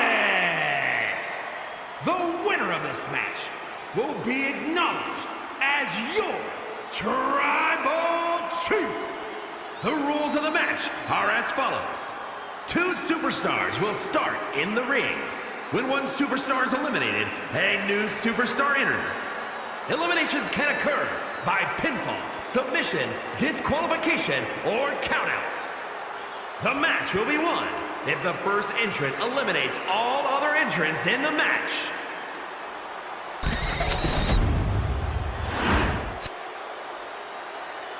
The Bloodline Gauntlet match begins here, gentlemen, with our first entrant. A superstar with a daunting challenge ahead.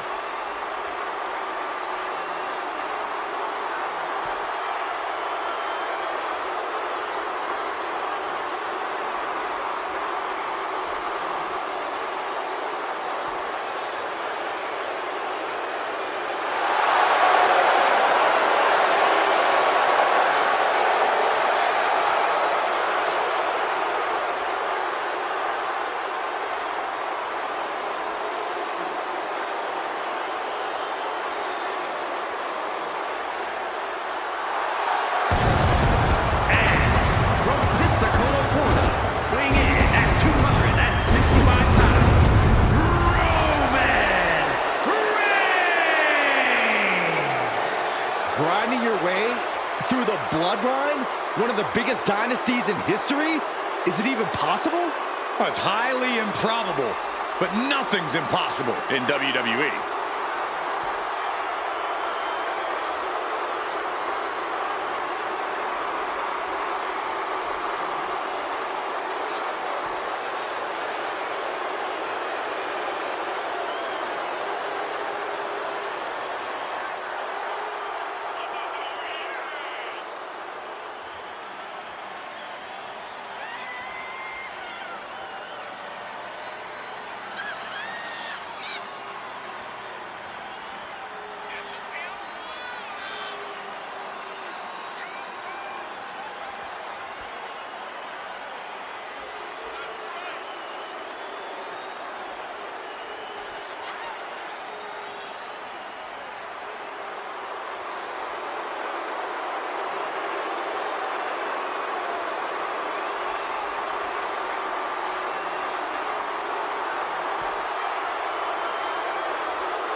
It requires incredible courage to take on the Bloodline.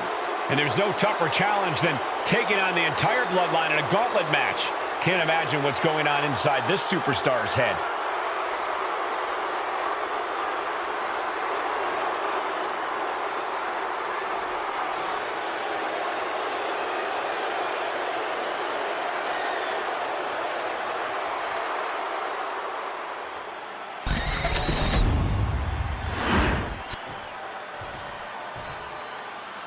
Wow.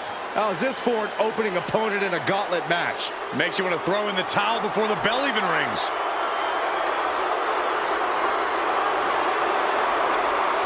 And representing 3-minute warning from Houston, Texas, weighing in at 350 pounds,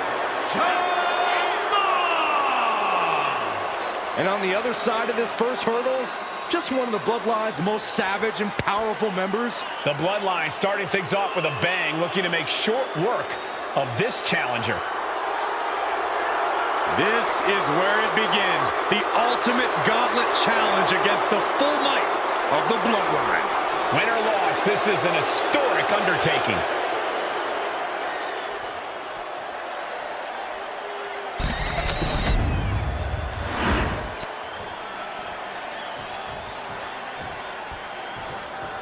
It feels like it all has led up to this.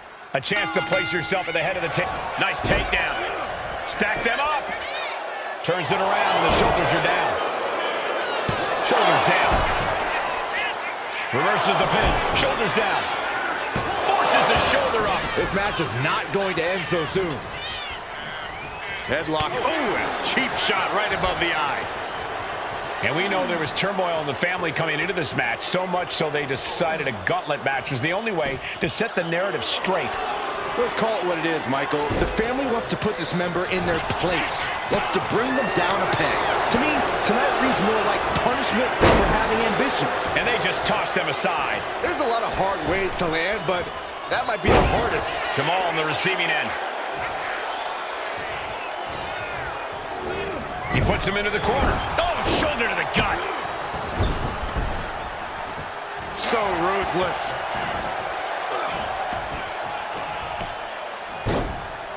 Oh, my goodness. Ah, what a smash. That is just insulting. And we know the lineup we are seeing tonight is exceptionally talented. Each one is capable. Wait. He kicks out before the count hits two. We'll need to get a little more to put this one away. Superman punch. He goes for the quick pin. Kick out just in time. Just barely, but it counts. Oh, Roman Reigns locked and loaded, measuring his opponent. Here we go. Wow, Reigns nailed it. Cover. Two.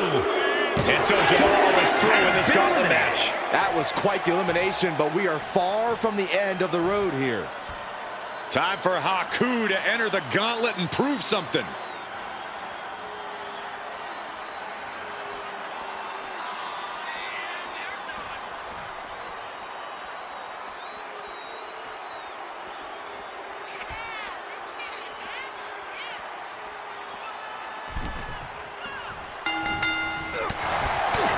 And as cruel as this match might seem, let's not forget, this is family. And right or wrong, however a family settles their disputes needs to be respected. Well, one can even ask if this is a fight to fix a family or a night to control an entire business. It's hard to say, Byron, when the family business is all about fighting. Agonizing. Distress showing in the face of Haku. Roman seems tapped into his endless reserve of strength. Uh-oh, he could be looking for a submission here. Camel's clutch locked in. Nice escape. He answers right back. Reigns is going to look to press on the advantage. Reigns isn't allowing that burst of attacks to throw him off his game. Here we go again. He made his point. Concentrate on the match instead of everything outside of it. And let's not lose the reason for this match, the right, no, the honor to have sole possession of the seat that stands at the head of the... Up high! Good Lord! Taking flight! soaring through the sky and crashing onto their opponent. Brought back into the ring from the floor now. He's going for the pin. This could be it. Kicks out. This is no time to hesitate. You can feel the end coming. Evades the attack. A clinic of counters, beat. Nice takedown, stack for the pin. And a kick out at 2. How?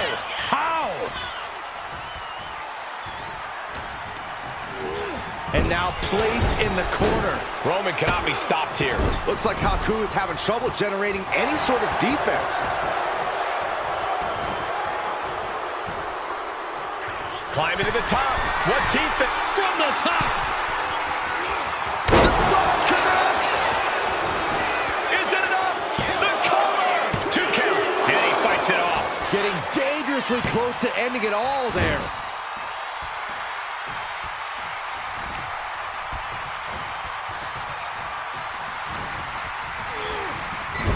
Getting positioned on the top rope. This game's about winning at any and all costs. This competitor knows exactly what they want to do. Perched on the top rope. Here it is. Superplex. No idea how he's even able to into the cover. A kick out at 2. Somehow, some way, he is still in this. And Reigns reverses. Down the windpipe. And Haku is on the downside of things now. Reigns is picking up steam. Launches into the air with a Superman punch. Cover. 2. Yeah, no, he doesn't get the 3. There's some shock in the arena after that kick out. Nothing fancy here. Tasted victory. This is it. Reversal leverage and into a pin. He wasted no time kicking out there. I was not expecting that from him. What a spear by Reigns. That has Haku rocked. Cover. 2. Time's up for Haku. No longer running the gauntlet. Still early in the night as there are a lot of contestants yet to enter the gauntlet. Here's Jimmy entering the fray in this gauntlet match.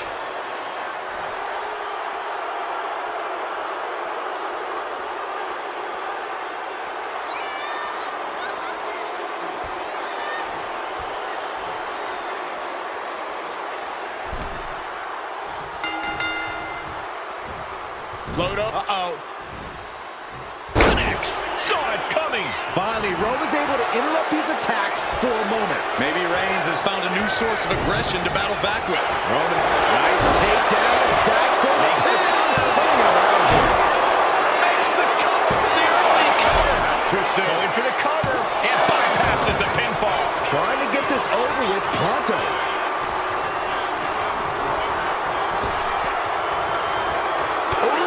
Quick knee to the gut. Momentum going back to his...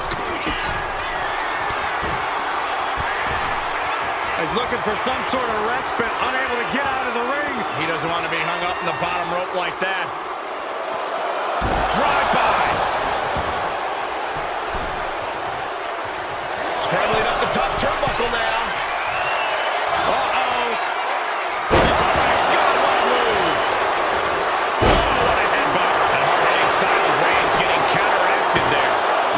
Jimmy was staking his claim with that. I think this match still has a ways to go. Great job anticipating Jimmy. Rapid fire, and here's a cover. He's able to kick out before 2. These men knew this match was going to be hard fought. And he retaliates. Bullseye with the drop kick.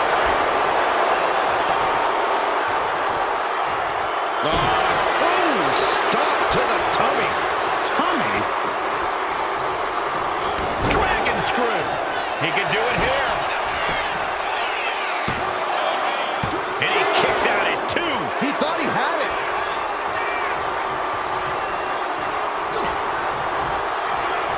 Has been set up in the corner of the ring. He really felt the impact on that one. Yeah, Reigns brought the fight in a major way on that exchange. Reigns turn. Here's a cover. Gets the shoulder up. Not yet.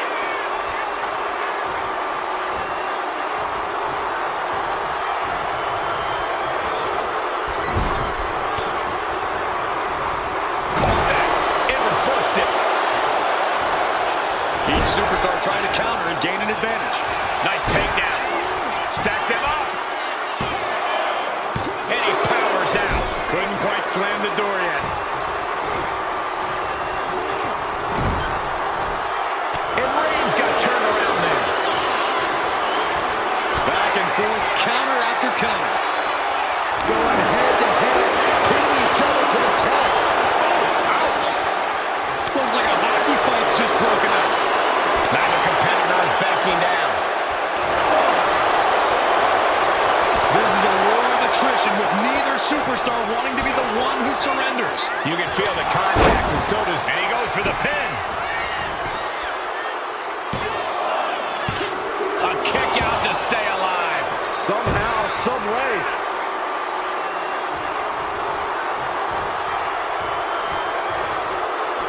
Turns that and hit the leg takedown. Gonna stack them up here. Shoulder pin. Just kicks out. You have to think this battle is starting to weigh down on him. The tribal chief taking a moment to compose himself. Looks more like taking a moment to gloat.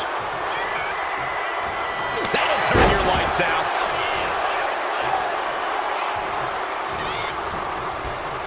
Sent to the corner. Ooh, Jimmy manages to counter. We're seeing one response after another. Neither superstar gaining a foothold. But Reigns! Reigns put his stamp on this one. Is it enough? The cover! 2 count. Oh, he kicked out. You gotta be kidding me! Surviving that maneuver is absolutely amazing. And after all that, Roman Reigns still hasn't ended this battle. To the sky! Splash! We're seeing an unbelievable performance in front of us. And how these competitors are still surviving? Maybe not, maybe not! The kick out at only one. Kicking out now sends a very clear message. Ooh, saw it coming and hit him with a shot to the face. A string of counters. Lots of counters from each athlete. Impenetrable defense. And Reigns unleashed. This couldn't do it! And that's it. Jimmy Uso is gone. His time in this gauntlet match is over. More challengers left to go. This match is an absolute marathon. And here comes Jacob Fatu, bringing everything he's got to this gauntlet match.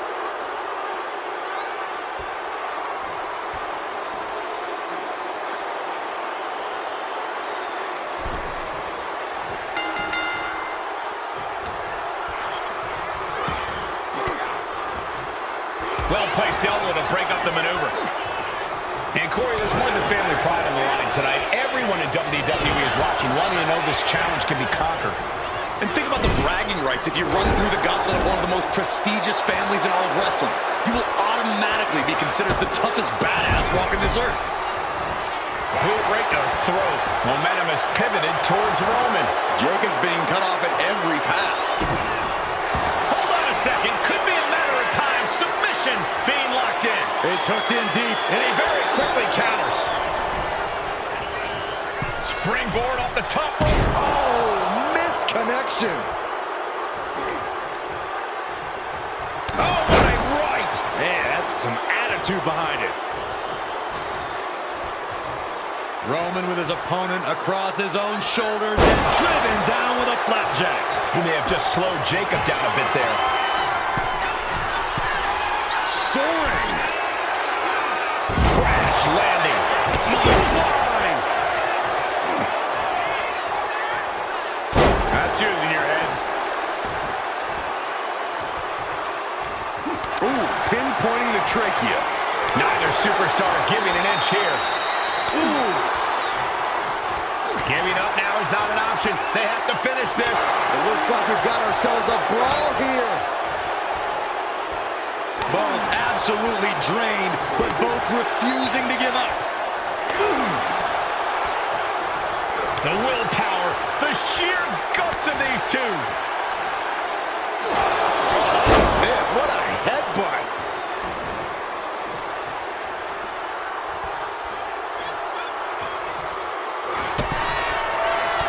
Reigns with a vicious stomp and a series of strikes. Roman has his opponent lining up the shot. Drive-by.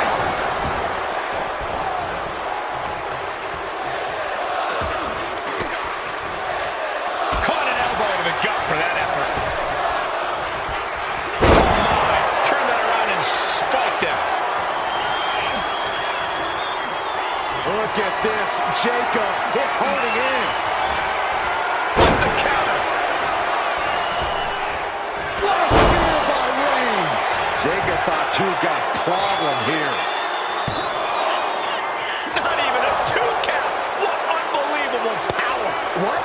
What just... I can't. Agreed, Saxton. Looks like there's no limit to how much sky high. Oh, what a splash. You can feel it. The place is rocking. The WWE Universe making their feelings known. It's all over for Jacob Fatu. No match for the Gauntlet. Still early in this Gauntlet match, we still have 5 more contestants on the list.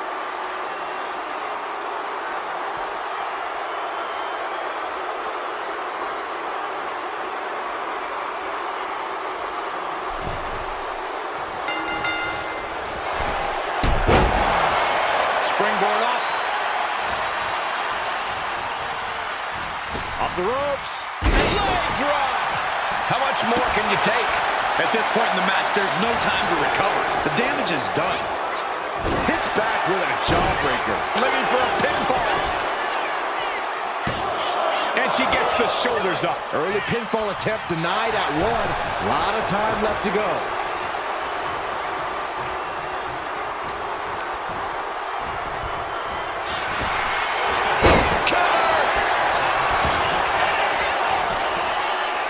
The shoulder up. Tried to make short work of things there. Oh, man. And an answer from her. Ducking out of the way. Roll up. Going for the win. Oh, kick out. Not even close. Double leg takedown. Got the shoulders down. Hold on. Trying to steal one here. And an air quote. We got to cover. Able to turn it into a cover of their own. He throws his shoulder up before 2. Solid 1 count, but not there yet. Oh, he saw it coming. Kick right on point. The shoulders are down. He's able to beat a 2 count. We are this far into the match. Where is this energy coming from? Right on the mark. Rear view by Naomi. Cover. Naomi directly on target. You gotta be kidding me. Everyone here, Reigns hits it. Nothing more Naomi can do. Is it enough? The cover. 2. Shoulders up. Shoulders up. Unbelievable resilience. Naomi staying alive here tonight. Roman has been denied. This is not something we're used to seeing, and by the looks of things, neither is Reigns. What do you say? I mean, this is amazing. Here comes Reigns. No coming back from Reigns after that. Cover. 2. The Gauntlet claims the answer. Naomi is done. That's an elimination, but this isn't the end of the road. We still have 4 more entrants to go.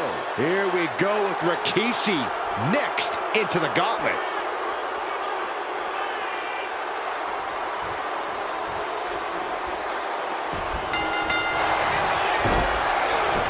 Goes for the Paisley. Kicks out of the count. Don't know how he can't get more than a 1 count at this point.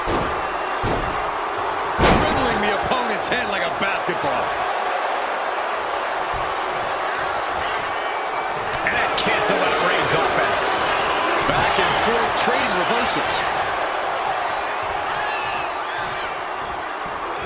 Right to the back of the neck. What a blow. Good night.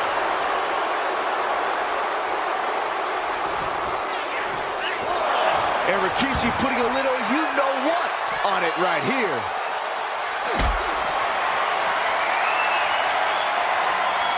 Uh-oh. Has to find a way out of this. My goodness. And then look at that. Things now not going well for Rikishi. And Roman might just have more in store. And Rikishi with a counter. And Rikishi puts a quick stop to the momentum that was building against him. Could be the exact U-turn Rikishi needed in this match. Sikoa takedown. Oh no, wait a minute. Sit-out powerbomb. Off into the pin. And there's the kick out. Could be in search of a second win now. Oh, the power. And well-timed maneuver there. An unyielding showing of authority. No two ways about it. Each shot landing with a little bit more venom. Rikishi isn't going to be dancing anytime soon after that. That signature hard-hitting style of Roman Reigns. Back and forth, neither one giving up any ground. Two fighters putting their haymakers on autopilot right now. Who will break first? That is the question. Solid punch. Superman punch. Comes the attack off. Oh, he slipped out of punch. Oh, nice. Schoolboy from behind. Cover! Barely kicks out. There it comes. Fatigue clearly setting in. Escapes with a knee to the gut. Slam. Leg drop across the... Can he put it away? Only a one count before the kick out. He's far from finished. He's getting fired up now, really feeding off this crowd. Clearly lost in the moment. He better snap out of it.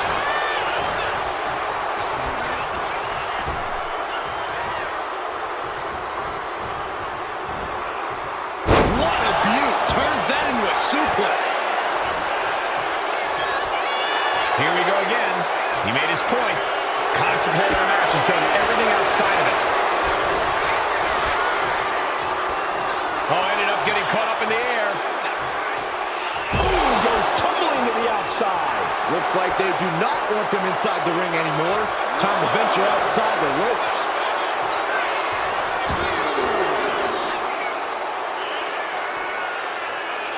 There goes all our notes and monitors.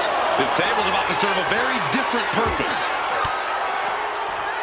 Caught with that sharp elbow.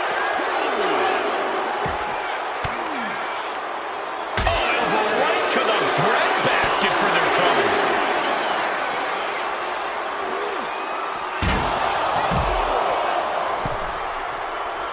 Look at Reigns, top rope. From the top. What? From all the way up. Wasted no time flying out to the floor.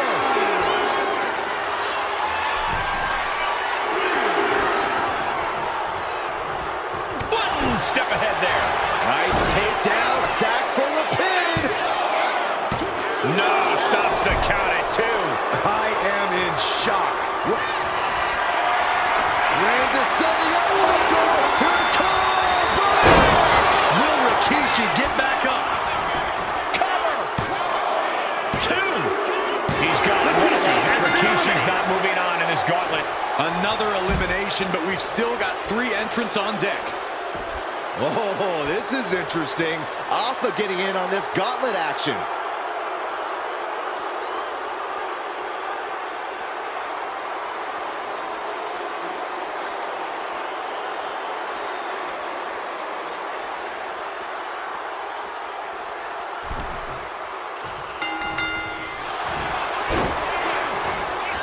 Here's the pin. Oh, somehow. Into the cover. He forces a break before the count of 2. Makes the cover. Raises the shoulder before the 1 count. Loose cover leads to a strong kick out.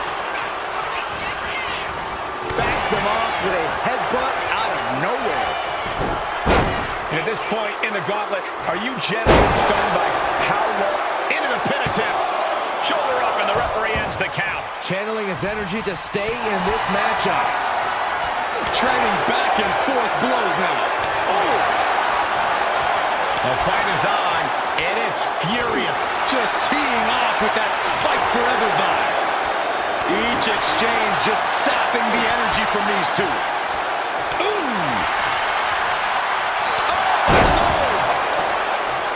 Rising to a vulnerable position. Trouble is looming. Here's the cover. He gets the shoulder up at 2. He's determined to keep this matchup going. Roman Reigns giving the people in attendance the chance to acknowledge him. Turns that back on Alpha. Prove these superstars have done their homework. Rocked with the point of the elbow.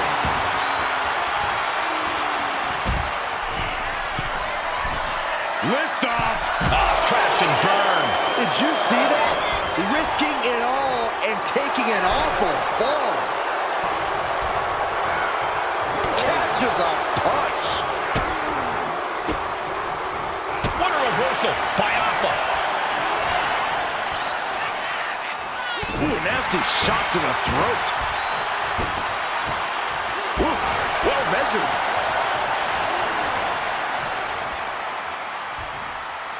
Oh, you can tell he's feeling it now. This fight is pumping him up. Oh, answered back by any means necessary. Several reversals. Neither superstar able to penetrate their opponent's defenses. Oof. Uh-oh. In position, waiting for an opening. Ooh. Can he score the pin? Powers through after 2. Wow.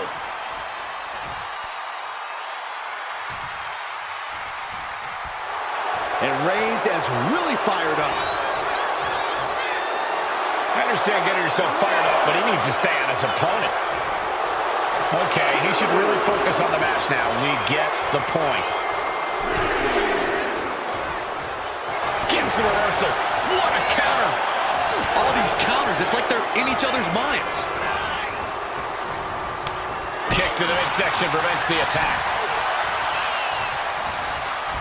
Oh, jeez. Nasty kick. Here we go. Here's the pin. No! 2 count. This is going to come down to who wants it more. Lining up Reigns. Opportunities like this rarely open up. Oh, he timed that counter well. Superman punch! Is it enough? The cover! 2. He kicks out at 2. Almost inhuman at this point. Reigns sizing up the target. Steele! Wow, Reigns nailed it. Cover! There's 2. He got him. Has been knocked out of the gauntlet. Just 2 more obstacles left in this gauntlet match. Here's Yokozuna, ready to shake things up in this gauntlet.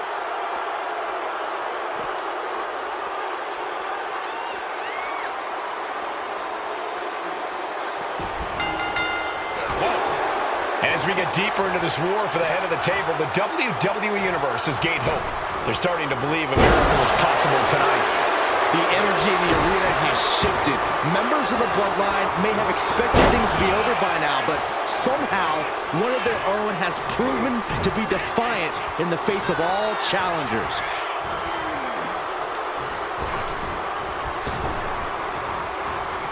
Oh, caught by the back elbow.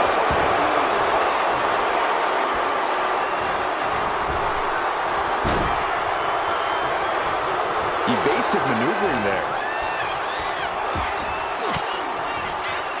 Swinging the elbow to halt the offense. Got him in the corner now. Oh, shoulder to the gut. Roman has taken a moment to soak it all in.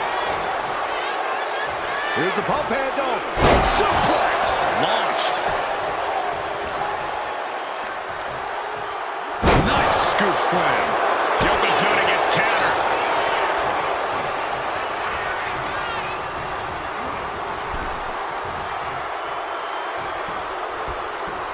Draped across the top rope. Flying forward.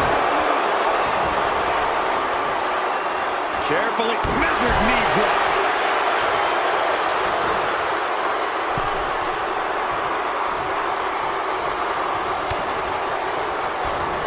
Reigns cuts him off. Shoulder to the stomach. So ruthless. And there's the cover. Still only got 1. Still not enough to put him away.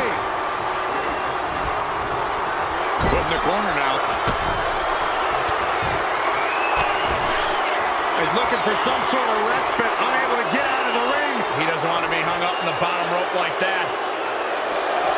Drive-by. Climbing to the top. What's he have in store? Blast off! Diving clothesline!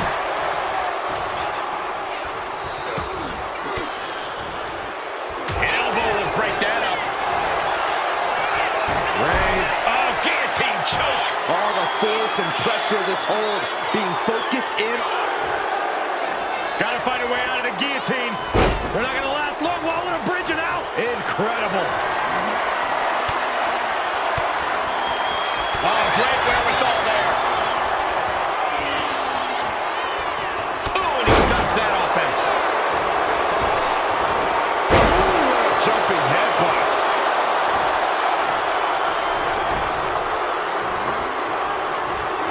Yokozuna gets reversed. Oh, Roman Reigns locked and loaded, measuring his opponent. Yokozuna's in serious danger. Is it enough? The cover! 2 count. Oh, kick out at 2. Getting Yokozuna down is hard enough, and keeping him down is going to be a monstrous task. Reigns now realizing that he's facing an even tougher level of opponent than usual tonight. Placing him in the corner. He's placed into a precarious position. Uh-oh. This is not going to be nice. This is going to be nasty. It's all about winning, no matter what it takes. Superplex! Here's a cover. Could be it. Barely kicks out. Really had less than a second to stay alive there. Oh, he got him. Is he going to lock this in? Targeting the shoulder with the claw. He is struggling to find an escape. He lets his opponent out of the submission. Yeah, but who knows what damage has been done. The Tribal Chief has acquired the target. This ends now. No coming back from Reigns after that. Is it enough? The cover! There's 2. He kicked out at 2. A behemoth like Yokozuna kicking out of that has to make you wonder what it'll take to keep him down. I don't believe it. Reigns has ended so many... Oh, look out!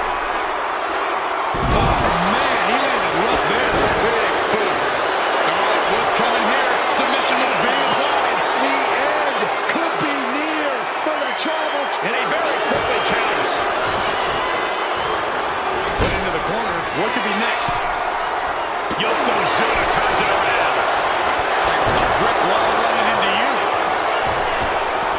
Got the knees up just in time. This could turn things around.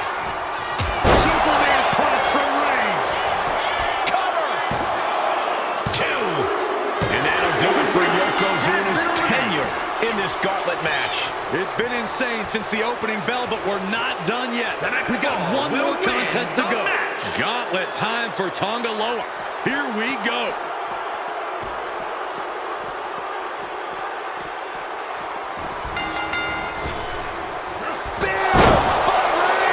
Reigns put his stamp on this one, following it up with the cover. 2 count. And they're still in this. He's taking some serious hurt, but somehow he's still in this. I think he managed that kick out on pure instinct alone. And Reigns absolutely can't believe it, but he cannot let that slow him down.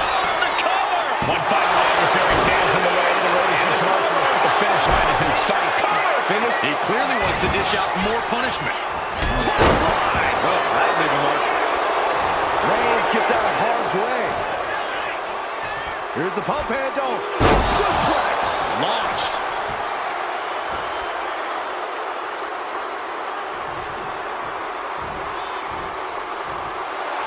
Roman Reigns saying this is not the WWE Universe.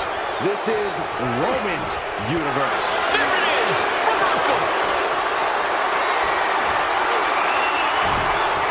Chop block without warning.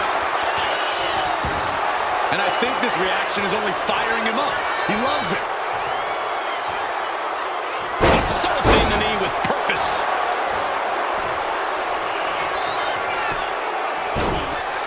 Oh my goodness. Just punishing their opponent. His stamina is getting tested here. Oh God, that hurt. The sheen is starting to wear off of him a bit now. Yeah, as Roman came ready to assert his dominance and is doing just that. A reversal. He saw that coming.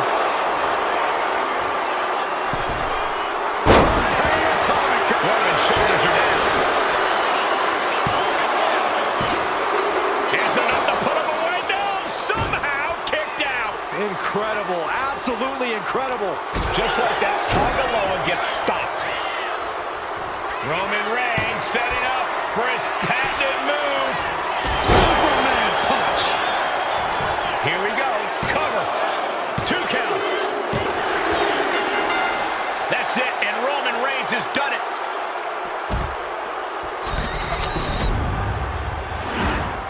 The winner of this match, and officially, your Tribal Chief, Roman Reigns! The battlefield was laid out. The gauntlet was fierce. Pain will live tomorrow. Scars will remain for life. But in this family, you will rule your own kin from a seat at the head of the table.